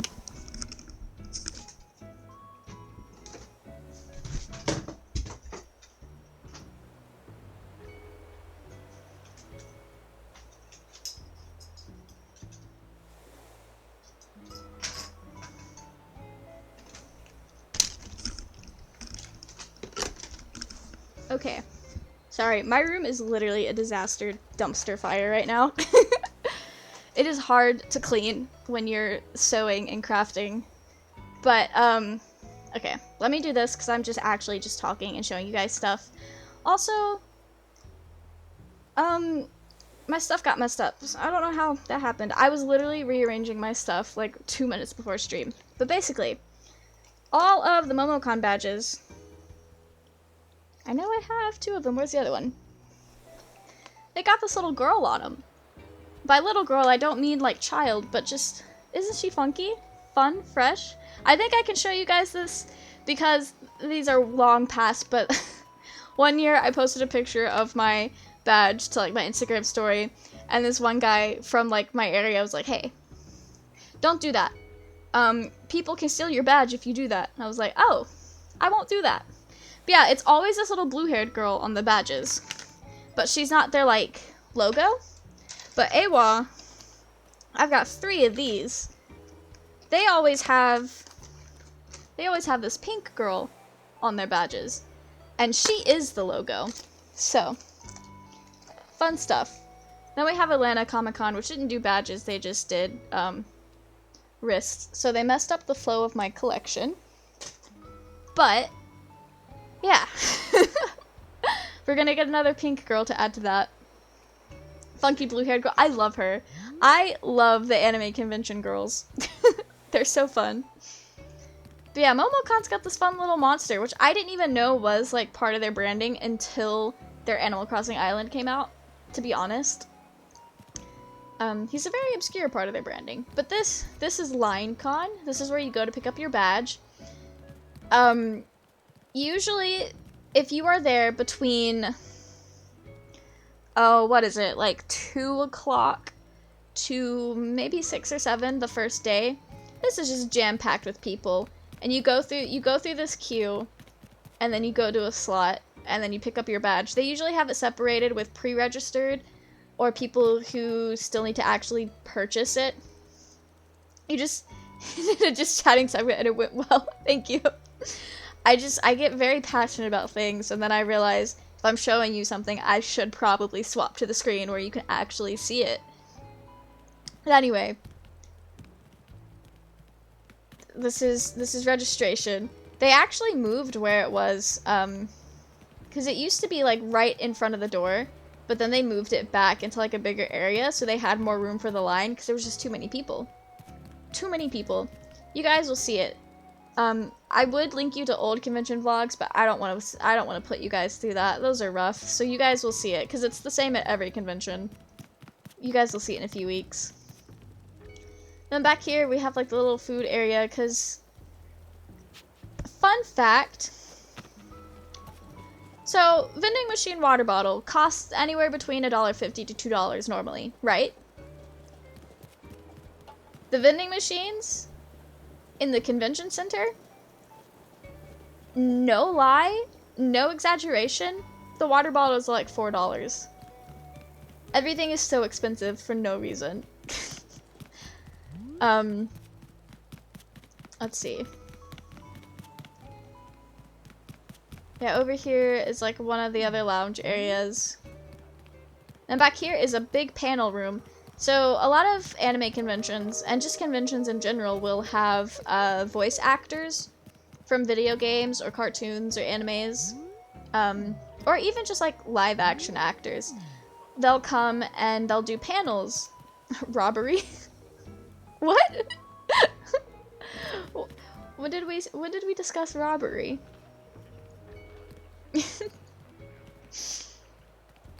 But yeah, usually the ones with like celebrities are in these really, really big rooms where there's a stage and it's like a whole big thing. And then fan-made panels are in like a tiny little room. But to be fair, you're gonna get more people going to like the Cast of Steven Universe panel versus Jill talking about her headcanons and theories for Voltron.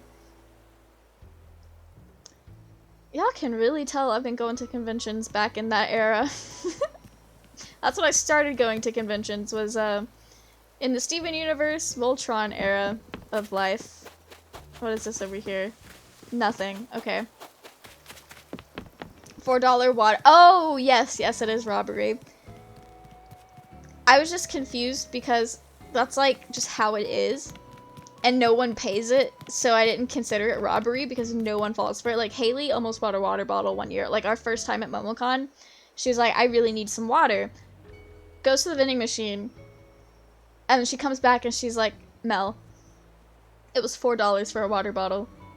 I'm just gonna go get free water at Starbucks across the street. And so that's what we did. But the CNN Center is no longer the CNN Center. I think it got bought by something else. They sold it after all of the protests last summer, because that area did get vandalized. That was such a wild time. Like, not even talking about the political climate, because that was, I mean, that still is a thing, but all this happened before people really understood that COVID was here for the long haul. So this started happening before MomoCon was officially canceled, even though it was like in the same month. But people were like seeing these protests play out, and they saw the CNN Center and the convention center and like the hotel that hosts the convention get vandalized, and they were like, oh no, our convention, it's broken. And people were like, is this gonna affect the con? Is the con gonna get pushed back or canceled because of this? Like, are we still gonna be able to have our fun, silly weeb night stuff?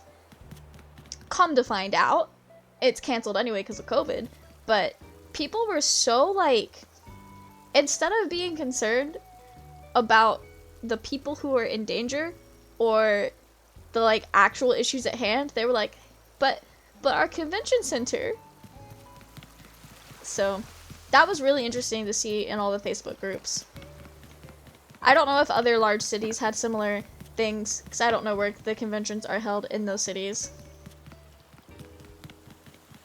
But it was just really wild to see, like, grown-ass men be upset over a building. Also, I just realized the top of the mat spells out MomoCon. I did not notice that the first time I came here.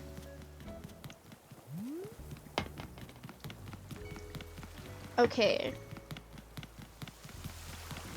I think we're gonna visit the second island.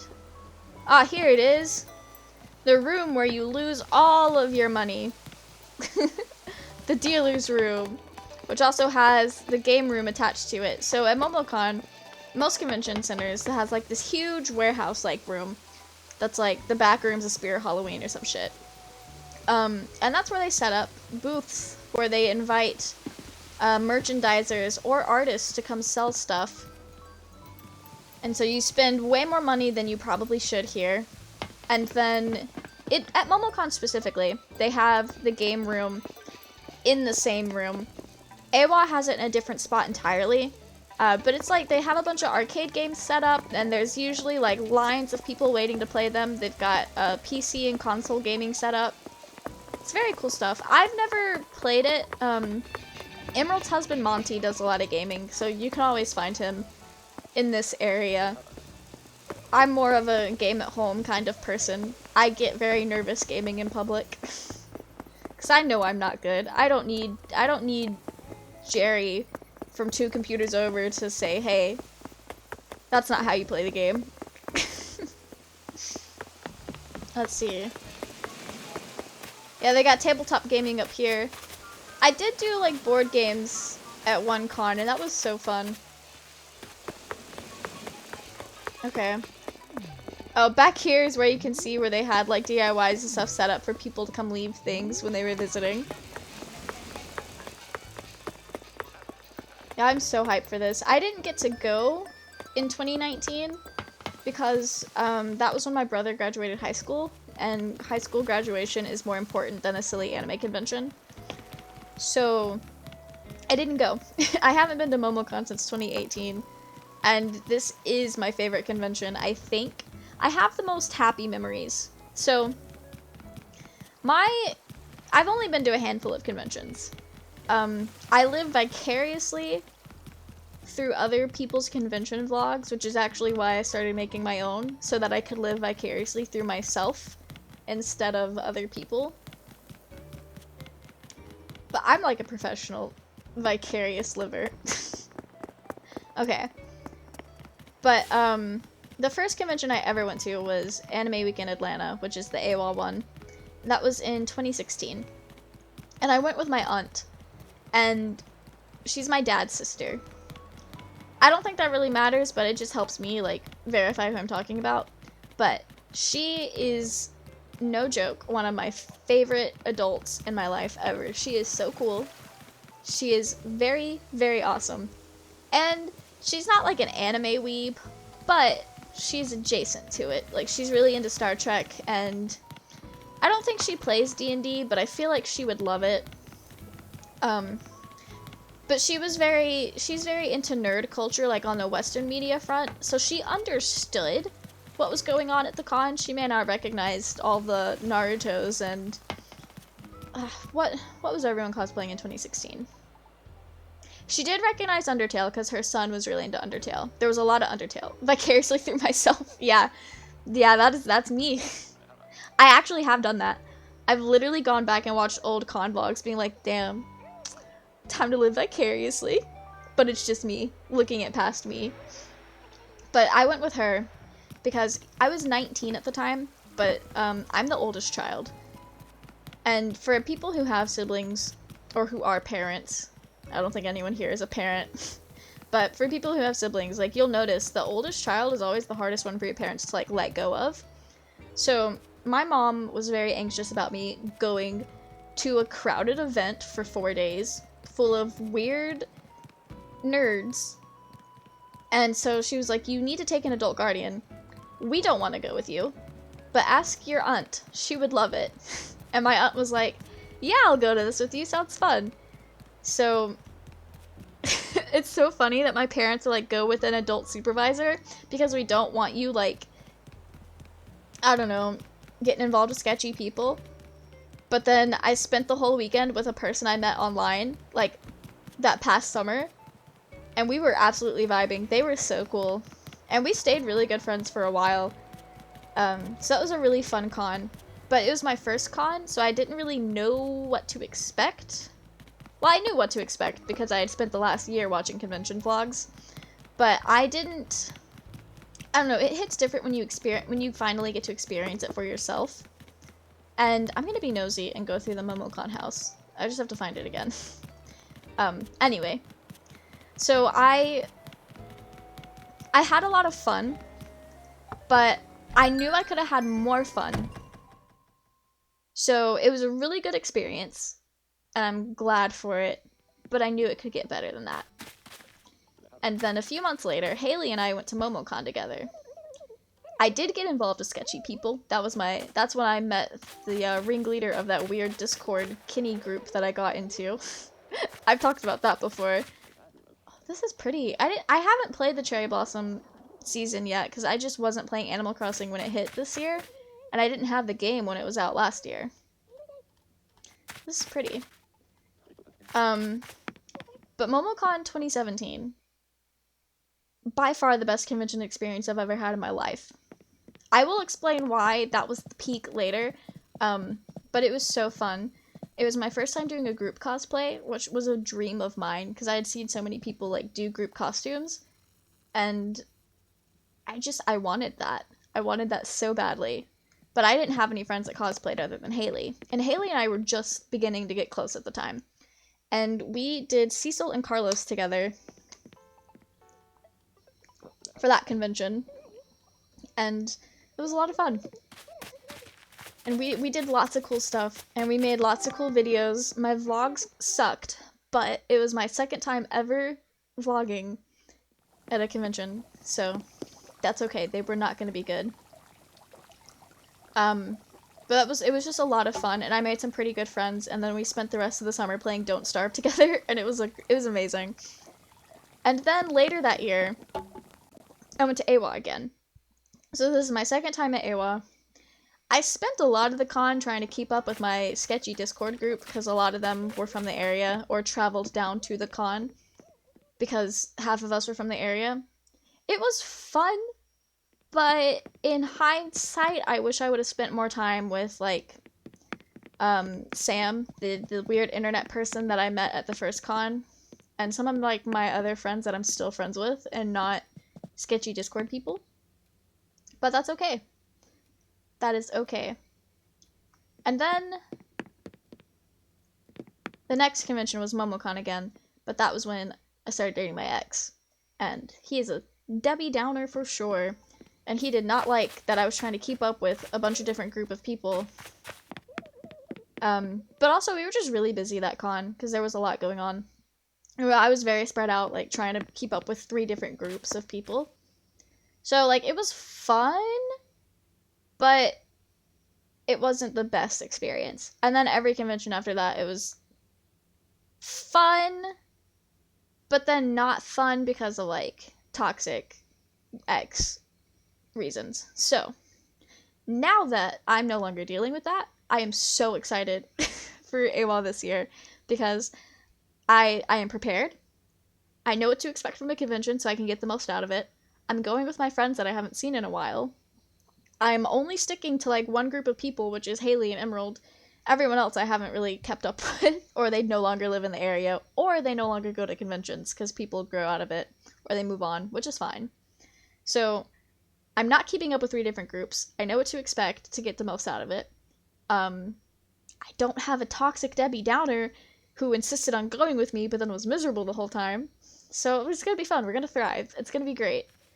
And I'm really excited. I'm just excited. I think part of it is I haven't been to a convention in 2 years, so I am like overly excited, but at the same time, it's literally, it would be the same excitement if I went to a convention 2 months ago, because that's just how it is. I don't know why, but like, I just love that. Oh.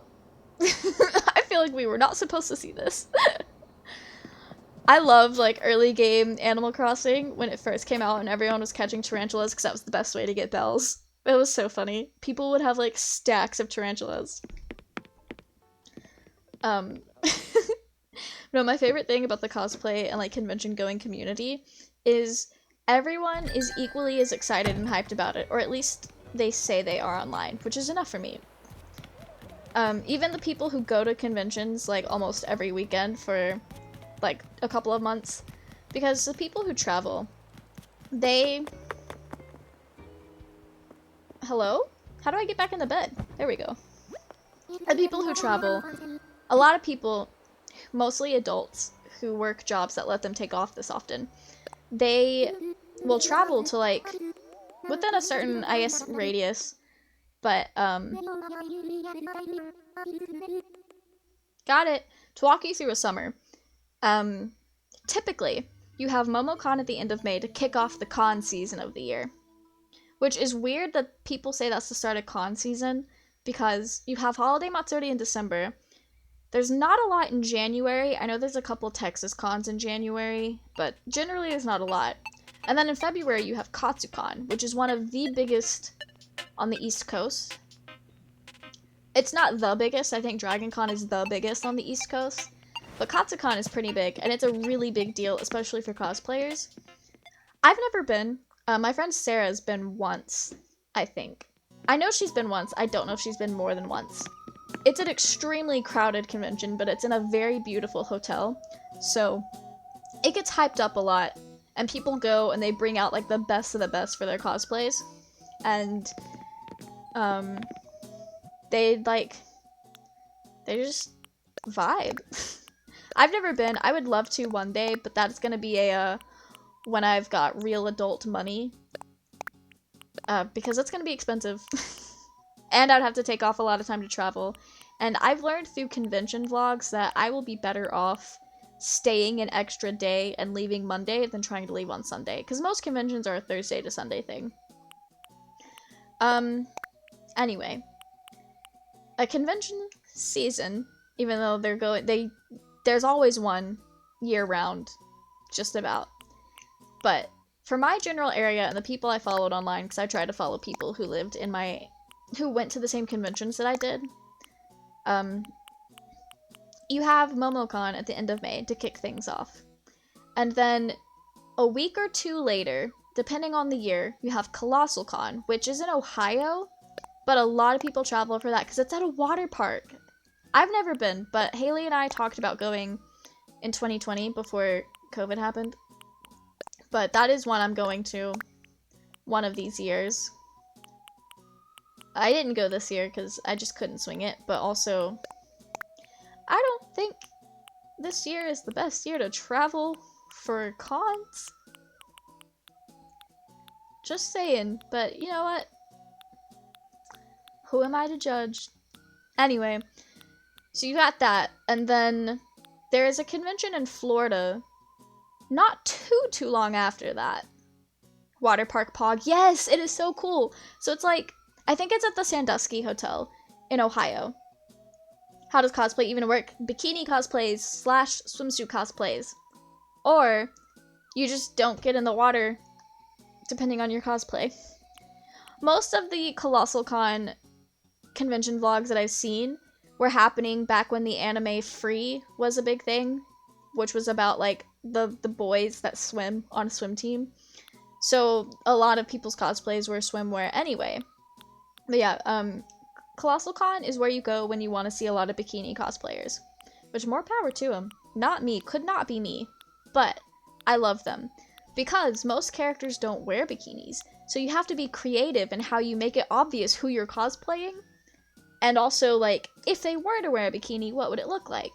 So people rag on bikini cosplayers and saying that it's lazy, but when done right, it is very cool and requires a lot of creativity. So more power to them. I love that for them. Okay. We've gone through everything. Because everything else is like materials that I'm not getting rid of, even if I have like a million of them. And unless your wig is heavily styled, and not like, if it's glued, because some people will actually use super glue to style their wigs, like if it's spiked. If it's not styled like that and it is heavily styled, you can't really get it wet. But if it's not really styled, or it's like just a little ponytail or like pigtails, like it's not too wild, you can easily get your wig wet and it's fine. I have gotten my wigs wet many a times. There was a couple of Bakio TikToks that I made where my wig got drenched. I like making edgy content or emotional content while also just being in the shower. There was this one CMV that I made from Serial Experiments Lane where, I don't know, something about an angsty song with a character just being in the shower, fully clothed, just screams emotional distress. And that's what I wanted for that video. So that's what I did. And it's fine, my wigs are fine. So, I don't know how chlorine mixes in with that, but everyone else seems to be fine, and if you wash your wigs right after, then it's fine. So, yeah, Colossal Con's very cool. And then there's like a couple different Florida conventions that happen in the summer, because I know MegaCon is one that typically happens at the same time as MomoCon, I think. Or is it MechaCon? There's like a couple different cons with similar names. And then you have Dragon Con over Labor Day weekend. There are more cons in between Colossal Con and Dragon Con, but most of the people I know don't travel like that. So then you have Dragon Con, which is like beginning of September, end of August. She's chilling. We'll chill with her. And then up until 2019, you had Anime Week in Atlanta at the end of September. Like, not even a full month after Dragon Con, which was rough for some people because Dragon Con is extremely expensive. I feel like I've talked about this before, but it is just crazy expensive. She's sleeping. I'm here posing and she's sleeping. Okay. Anyway. I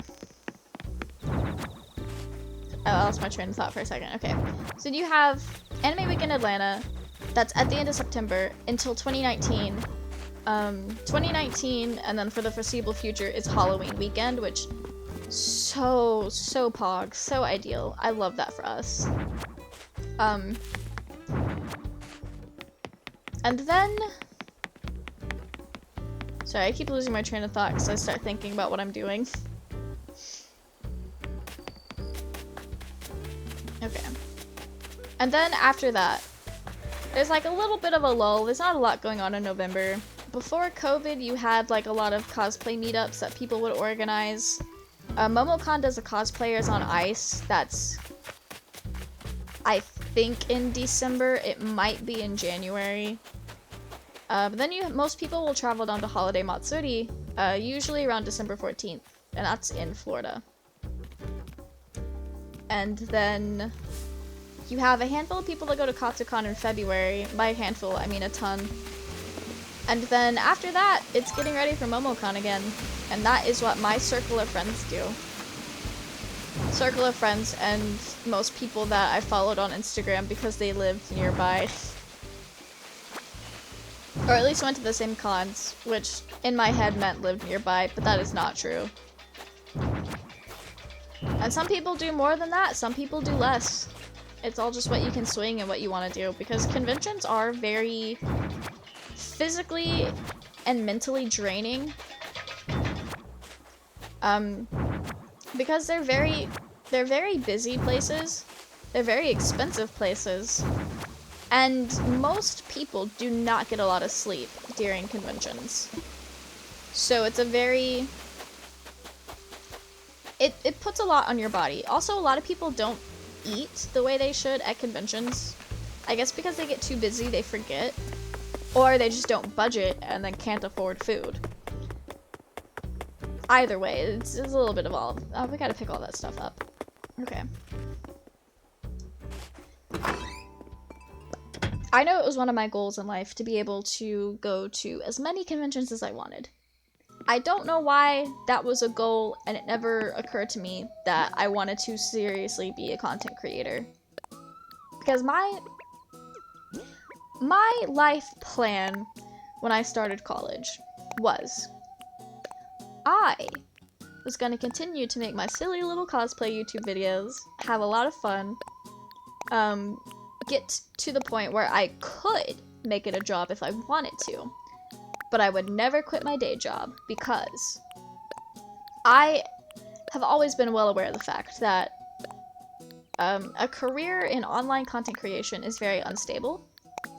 I had not always been aware of the fact that careers in general are unstable. Yeah, I couldn't handle conventions. They are very much what you make of it, but at the same time, there are things that are out of your control, like crowd size and money. You could go to a convention, not spend a dime, but still spend a lot of money. So, money depends on when you buy your ticket. So for MomoCon, I bought my ticket as early as I don't think it was the earliest you could, but it was still like in the first bracket, and it was $40 for my ticket. I bought it in August of 2019 for the 2020 con. I don't think that was they're typically expensive. If you wait until the last bracket or pretty close to the end, they're like anywhere from... They used to be $60, but AWA is now $80 at its most expensive. However, that ticket does include access to concerts and stuff like that, because AWA will have like a lot of Japanese artists or like rock bands, or like they had Dalco one year, which is so cool. I didn't go see her because the line was really long, and at the time I wasn't all that into her. Like I knew a few of her songs, but I wasn't like a huge fan. I'm not a huge fan, but I would have gone if I had the chance. I would go see her at the con because her music is so good. But yeah, they'll have like performances and stuff that you can go to, which I feel like for AWA you get a lot out of your ticket price, or you have the ability to get a lot out of your single ticket. They do have like separate events like the ball or like a maid cafe that you have to buy separately, but those are not too expensive. So it's not bad. I've never gone to one because I don't want to pay the extra for it. But like, so let's say as a college student, I could not commit to AWA until the last bracket. So I typically spent $65 to $70 on a ticket, because I didn't know if I was going to be able to skip class those days for the con until I got my syllabus and saw when my tests were, because I can't skip a test. So you would pay roughly $70 for a ticket. You have to, if you don't live nearby, you have to do a hotel.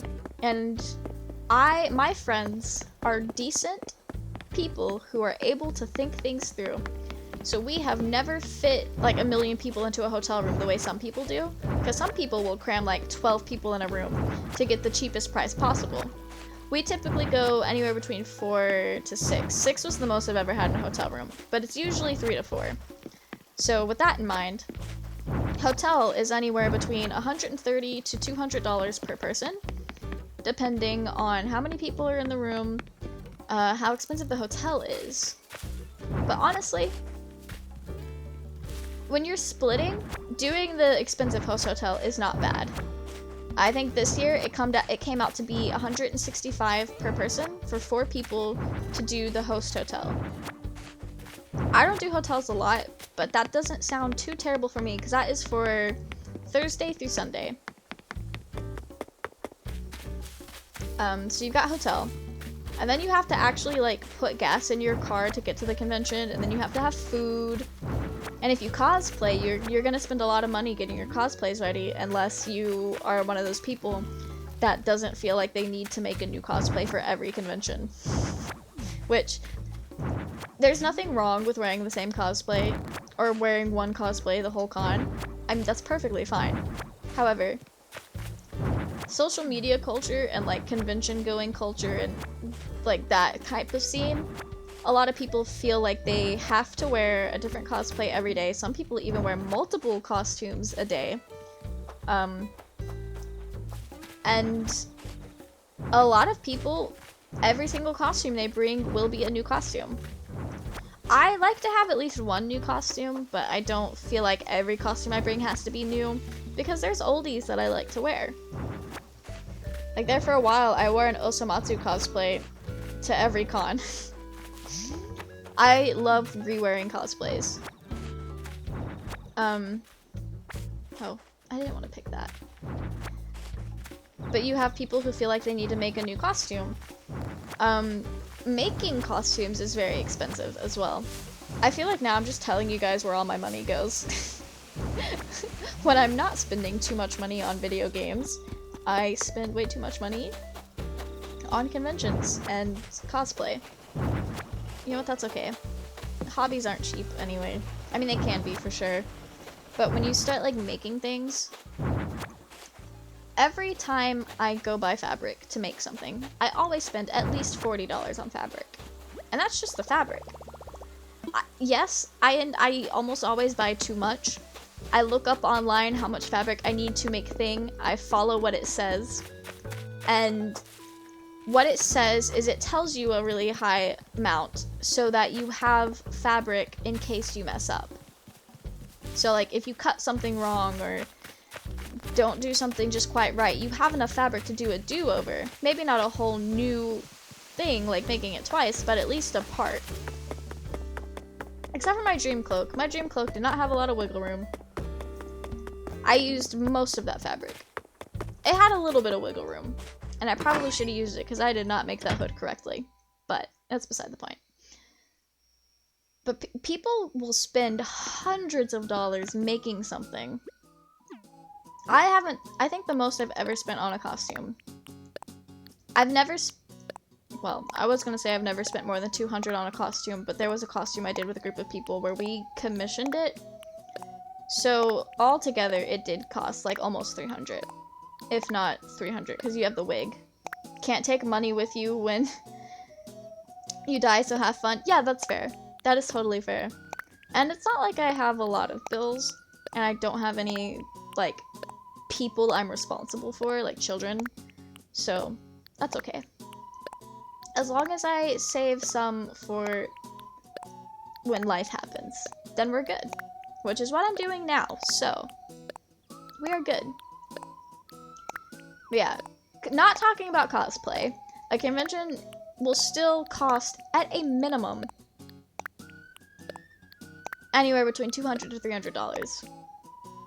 Unless you are staying at home and not having to travel. Then it'll probably cost more like, it depends on how much you eat, but a normal convention experience, which does include hotel, because I know people who will still do a hotel even though they live 10 minutes from the con. Like, they'll do a hotel at least one night because it's part of the experience or something. I don't know. I mean, I say that knowing full well I would probably do it if all my friends were, but also, my friends are the kind of people that they will 100% stay at someone's house. Because at one point in time, one of our friends lived literally across the street from MomoCon. So whenever we went to a convention, or whenever we went to MomoCon, we would stay at her house. She no longer lives there. Which is, it's just fine. But it was a lot of fun staying at her house. Very cool stuff. Alright. Alright, we can start tearing down L'Manberg. Okay.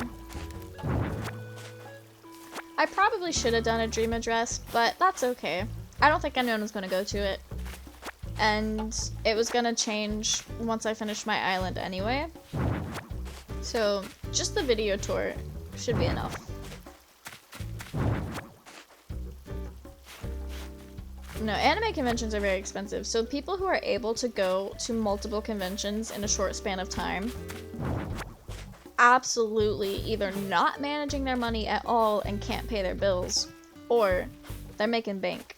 Or they're begging their followers to pay for it, because that happens a lot in the cosplay community. They'll be like, hey, I can't pay my bills and go to this convention. So there's two types of people.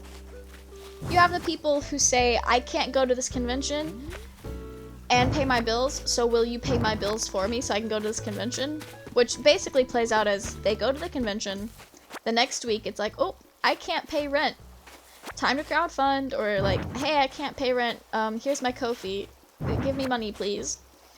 Or you have the people who are like, hey, I cannot afford to go to this convention, but if you want to give me money to help me pay for my ticket, here's my Ko-fi, which, it's the same thing.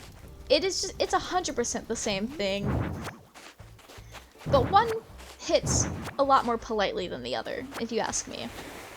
Like, if you tell me, hey, I can't pay my rent because I spent hundreds of dollars at this thing last week, I'm like, oh, you probably shouldn't have gone. But if you tell me, hey, I don't have the money for this thing, but I want to go, will you help me out? That feels a lot less gross. Gross isn't the right word, but it feels more like, hey, it's alright if you don't give me money. Because they always say you don't have to if you can't or don't want to. But one of them feels better than the other. I know people living paycheck to paycheck on like 65K a year because they go out every weekend. Oof. Yeah. Yeah, that's rough. Some of these cosplayers are really out here doing that. I mean, to be fair, they're also spending hundreds of dollars on their cosplays, if not more. Because some people get, like, the most expensive fabric they can. I think the most expensive fabric I've ever seen was, like, $24 per yard, which is really high. I know the fabric I bought for Sekko was, like, $2 a yard. The fabric I bought for Rio, which is like fleece and it's double-sided fleece, that was like $12 a yard. And I think that's expensive. So, fabric is typically anywhere between like $3 a yard to $12 a yard, 12 to 14, but like the 12 to 14 is your more special stuff. So people who spend like $20 to $30 a yard on fabric, that's a very specific fabric at that point, which it's not always necessary. It definitely looks good. The end result, you could argue, is worth it, but you could get a similar effect with cheaper fabric. Most of the time. That's not always true, because sometimes, like, you just really need that specific thing to make a costume work.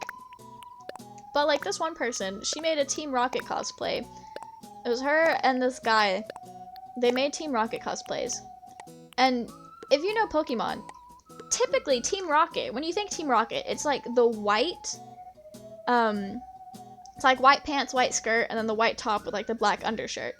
These people, they bought fabric that was so expensive, so expensive, that shifted color. So when they were under flash or certain types of light, the fabric would appear iridescent. So it was like iridescent, like kind of that white with the rainbow overtones.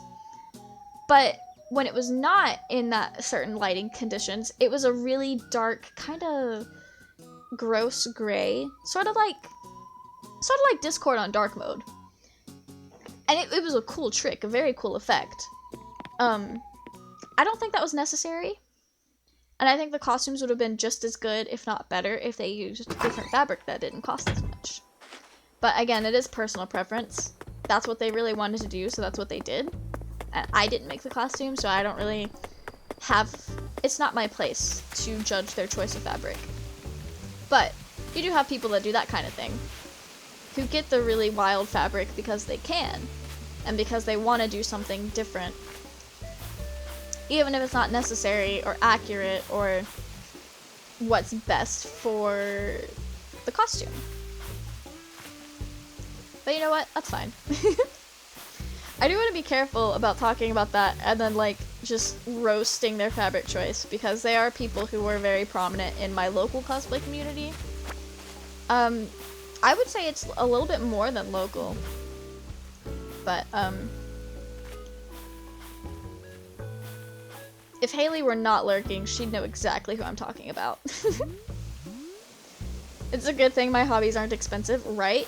Like, you could say video games are expensive, but unless you go to like E3 and TwitchCon, you don't have a lot of reoccurring fees. Like every few years you buy a new console. That's a lot of money, but at the end of the day, I think making new cosplays that and going to conventions all the time comes out to being more than like buying the latest PlayStation every few years and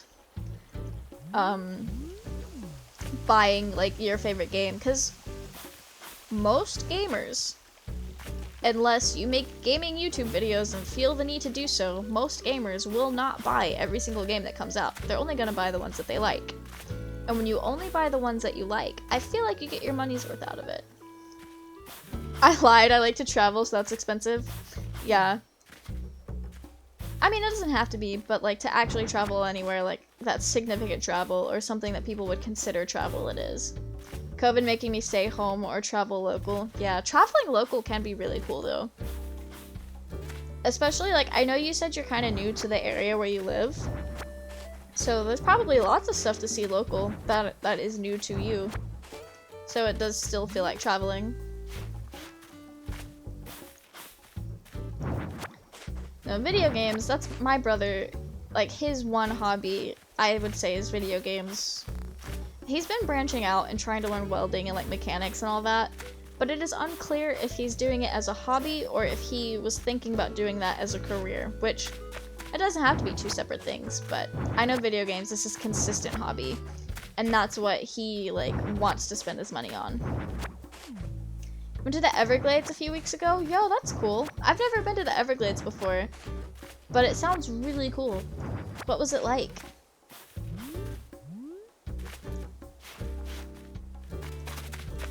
Planning on going to Germany in November. Yo, that is so cool. I love that for you. Holy shit, that is awesome. Okay. Well, this place looks so barren now that it's no longer L'Manberg.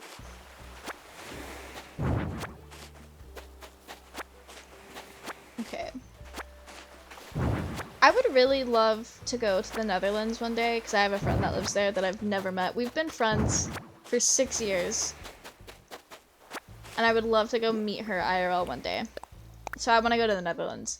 I would also love to travel to Japan for the obvious weeb reasons, but like, it's just a really interesting culture as well. So I would love to go like, be a tourist and sightsee in Japan. That'd be a lot of fun.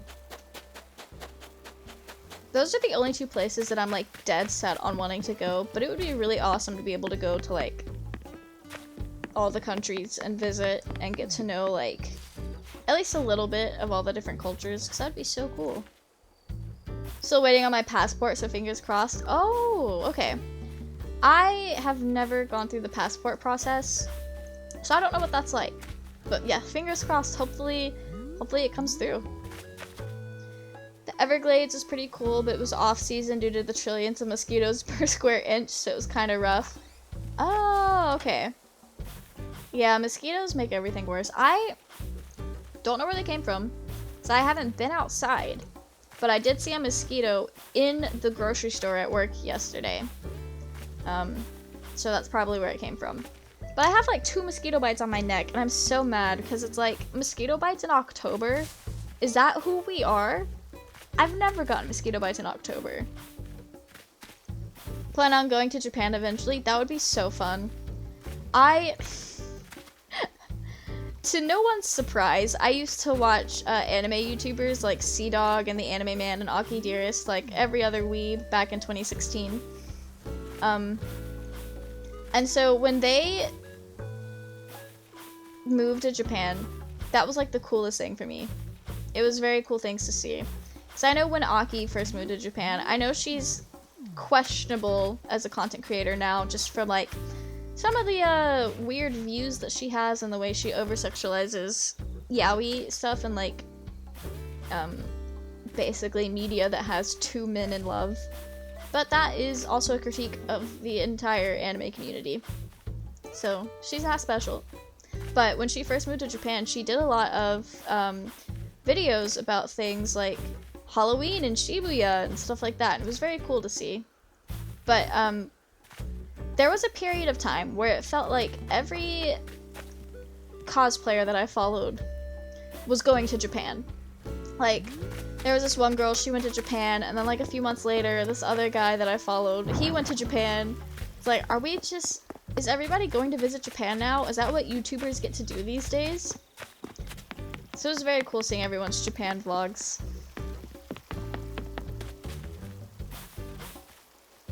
Dude, I remember... I'm so, like, it's so funny to me, but it's also sad that the only, like, famous people or YouTubers I've ever met out in the wild or seen in the wild were this one black butler voice. It's not a voice actor, but it was, like, a fan voice actor in the community. And he got pretty popular within the Black Butler fandom doing it. But, like, he was the first,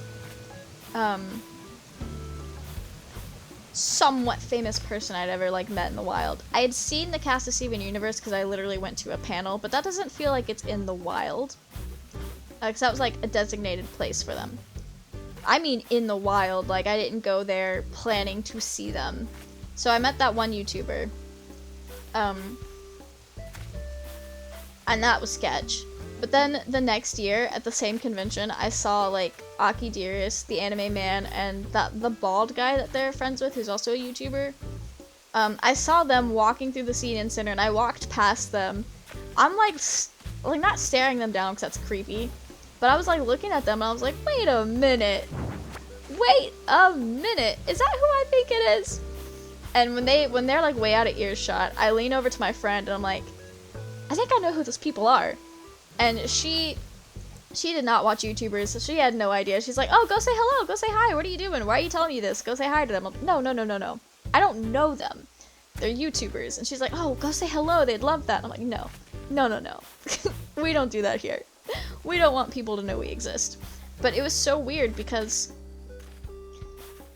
they were all, I don't know if I just had gotten taller or what, but they had all just seemed so much shorter than I thought they would be.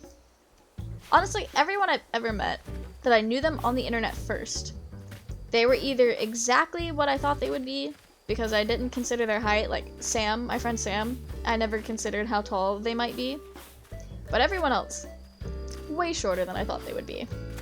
Even the ones that I knew were short, I saw them and I was like, yo, I think I'm taller than you. How has this happened? So that was really weird. I just was not expecting them, because I don't think I knew they were gonna be there that year. Because at that point, I like grew out of their videos and just didn't watch them anymore. So I missed any sort of announcement. I just saw them and I'm like, you're not supposed to be here. What is this? So, I don't know, I think it's really funny that the last thing I want in life is like my favorite content creator that I'm not friends with to like recognize my existence. So like, for example, if Ranbu ever saw my cosplay videos or my Ranbu cosplay, I think I would just die on the spot. That's embarrassing. Being perceived couldn't be me. Which is really ironic because I want to do things that require me to be perceived, like Twitch streaming. We're a very, very complicated individual out here tonight. No, I think some of my other friends feel the same way. It's like, I don't want that content creator notice. I just want to enjoy their content in peace. But at the same time, that would be very cool. But, that's so nerve-wracking. I think it's like the same as when people who are saying really out-of-pocket stuff or just making really dumb jokes get noticed by the content creator they're talking about, and it's like, you're not supposed to see this. Why are you here?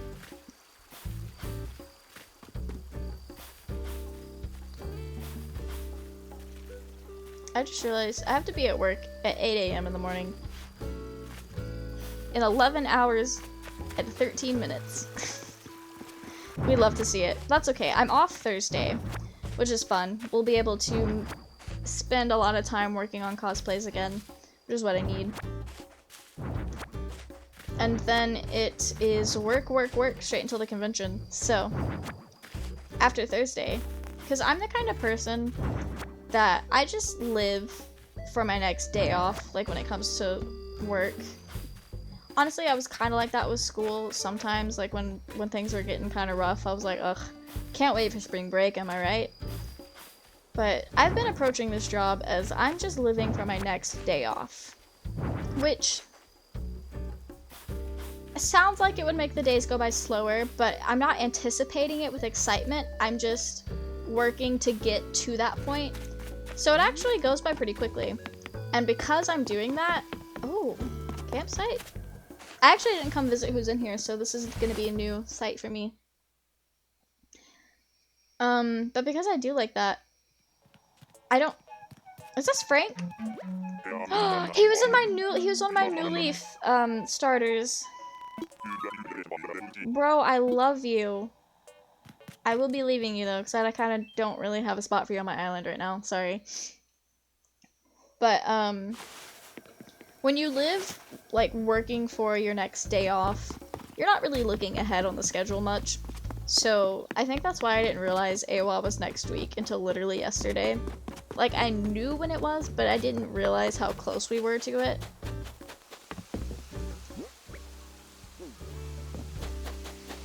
Okay.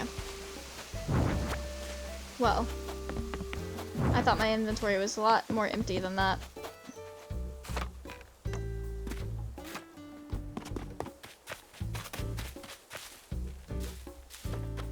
Oh, dealing with these bushes are gonna be so fun. Absolutely the best.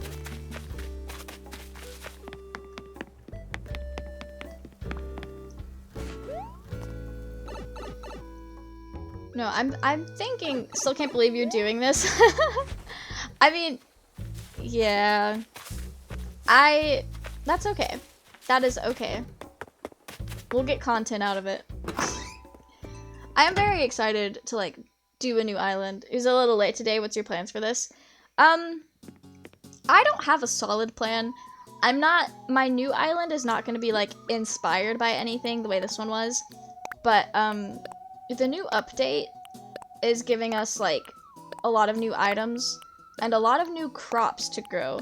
So I'm kind of going for a Stardew Valley-esque type of vibe where it's very farm and cottagecore heavy with, like, mystical elements to it. So most of the island's design is gonna be very, like, functional. We'll have, like, a farm with all of our crops, and it's gonna be so cute. And then we're gonna have another, like, orchard where we have all of our fruit trees. And I think I want to put my villagers in a neighborhood because I've always wanted to build a neighborhood and I just never did. I built, like, a partial neighborhood on my original island design, but it's not the same.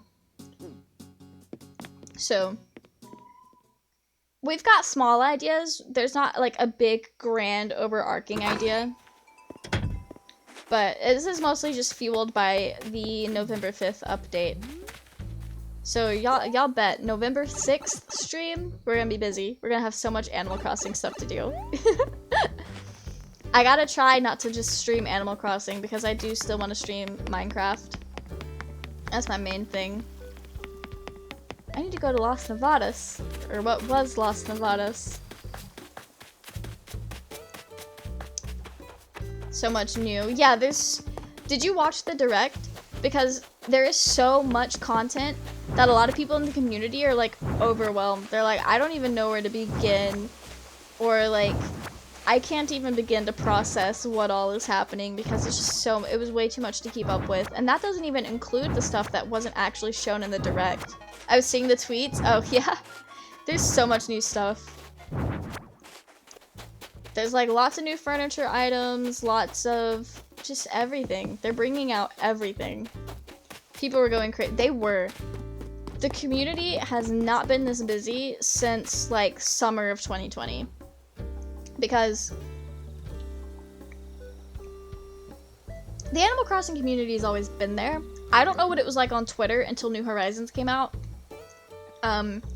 Because I was mostly on Tumblr, and the Tumblr community was pretty strong.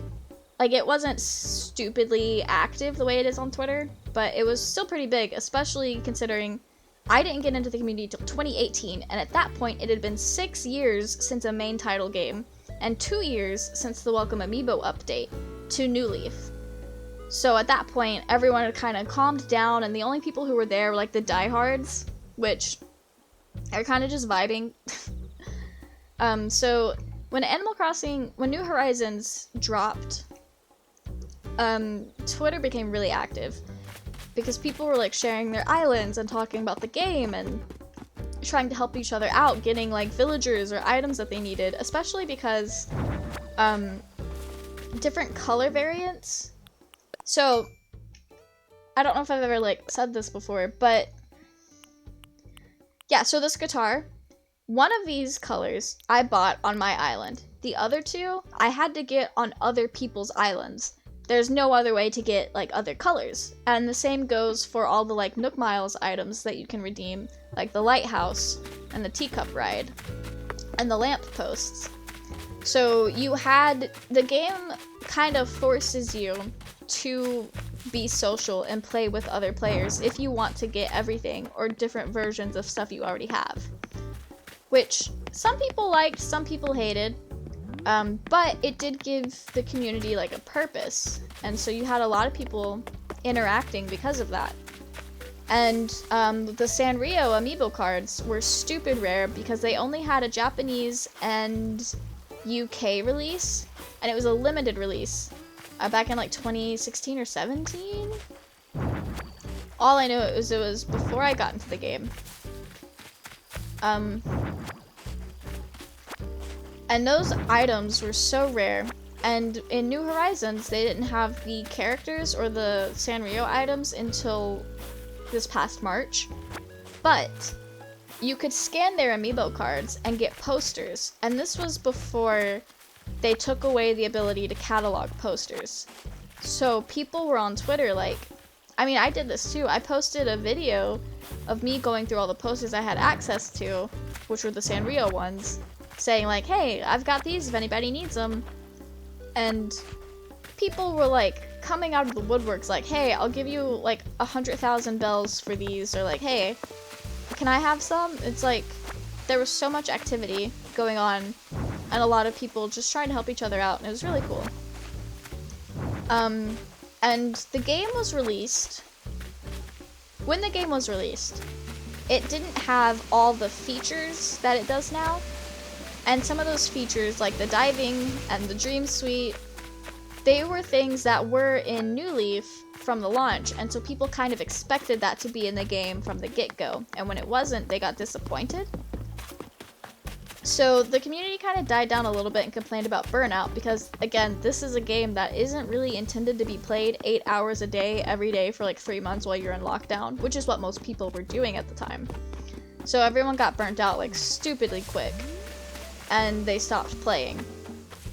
But summer of 2020, I think it was June, it's like mid-June I believe, there was the summer update which introduced diving, and I think that's when Dream Suites, the dream addresses came back. Don't quote me on that one, but that is when diving came out. And there was like a little resurgence of people being like, oh, this is so fun. Then you had people complaining like, oh, this should have been in the game from the start. And then you had people who were like, I'm glad they added it, but this update was not as exciting as I thought it would be. So you had a lot of complaining. And after that, people just kind of fizzled out. Like, the updates weren't what people were expecting, because we were told when the game came out that we would have regular updates for 2 to 3 years. Well, it started out okay, like it was fine. But as time went on, the updates were providing like less and less new content, and people were just kind of getting burnt out and fed up and unhappy with the game, which to each their own, but I've been vibing the whole time. I've had fun. But I also don't grind out the game like that. So I noticed a lot of people just really stopped playing over the winter, which I don't know if anyone else goes through this, but I also just stopped playing Animal Crossing after Christmas and New Year's. Like, kind of after Christmas, I come back for the New Year's event, and then I just don't play that much until spring again because the snow just gets too depressing. It's just hard to be immersed in snow for 3 months straight, basically. Especially because where I live, it's like, winter doesn't fully hit until January most of the time, and even then, you don't really get cold until February. But by then, I am so sick of winter. I'm just exhausted of it. And there's nothing good in February. There's nothing it offers. Like, January, it's like the new year. I just don't like January through February. Those are the 2 worst months of the year. I would include March, but March is usually when things start to warm up, and so that's exciting. But other than that, worst time of year is like January through March. Honestly, March's only saving grace is that my entire life, every school I've ever went to always had their spring break in March. I've never, like, even in college, I didn't go to any of the colleges that did their spring break in April. It was always March. That's the only reason I didn't dislike March. But, yeah, people got really just done. And they moved on to Stardew Valley for a while. And when year 2 hit for Animal Crossing, this past March, that's when the Sanrio update hit. And a lot of people were excited about it, but they wanted more. They were like, this is all we're getting for the 1-year anniversary. Okay. Like, they were a little upset about it. But the Sanrio loving bitches in the community, they were vibing. And then it just kind of fizzled out. And about a month or 2 ago, people were sitting here saying, like, Nintendo promised us so much and did not deliver. And so it was a lot of complaining. But when the Direct hit, they were so... I think there was a Nintendo Direct a few weeks ago, and they were like, hey, there's an Animal Crossing Direct happening. We're gonna give you Brewster, but that's all we're gonna tell you for now. So people were like... At that point, it had been so long of not what people wanted. They were like, it's just gonna be Brewster. That's all that's gonna happen. So people had their expectations very, very low. And so because of that, the Direct was like super overwhelming, very exciting, and it revived the entirety of like Animal Crossing Twitter. So yeah, Twitter's been blowing up. And riding out this hype train, you have people just doing things to like giveaways or follower trains, just stuff to like boost Twitter interactions to keep people like lively. It's wild. Okay. I'm so excited for the update. Like, you guys have no idea. I'm keeping it contained now, but I was losing my mind the other day.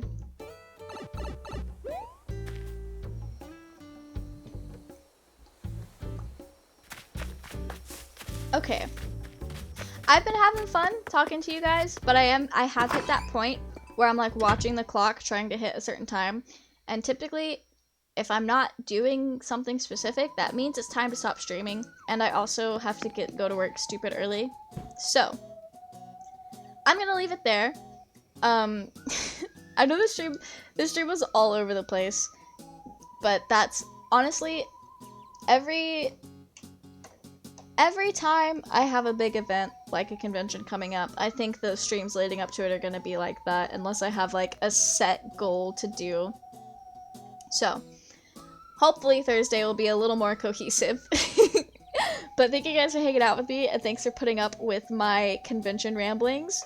Hopefully I didn't bore you, hopefully I made it interesting, and I hype you guys up for next week, because next week is gonna be great. More so for me than you guys, because I know I'm probably canceling Saturday's stream next week. But we'll talk more about that when the time comes. We'll figure it out. But yeah, good night, have fun at work. Thank you, I hope you have a good night as well. I know tomorrow is going to be a pretty busy day at work. Hopefully, because that means the day will go by faster. But I will not be there by myself. So I will have a lot less time to just sit there and like ruminate on, I gotta get ready for this convention. So yeah, I had fun. I think Kay might be streaming. Oh, Kay and Vent. If you guys had to pick between Kay and Vent, who do you want to raid? Because they're both streaming. And they both have roughly the same amount of views, so I don't know how to decide. But they're both playing together, so you're not gonna miss content. Wait, have we raided Vent since they hit affiliate? Because if not, I think we should raid Vent. But I don't remember. I need you guys to tell me.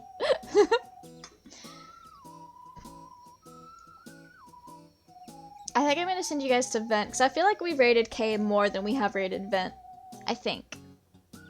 If not, we'll hit K next week, because they always stream on Tuesdays. But you guys go see Vent, have a fun time. I will see you on Thursday. Don't think so? Okay, yeah, I'll send you over to Vent. I will see you guys on Thursday, same time. I'll post on Twitter what we're playing. But yeah, you guys have a good night, and have fun at Vents. Alright. I think you guys... Yeah, I sent you over. So now I can say goodbye to the VOD watchers, or people who are still here for whatever reason. But yeah.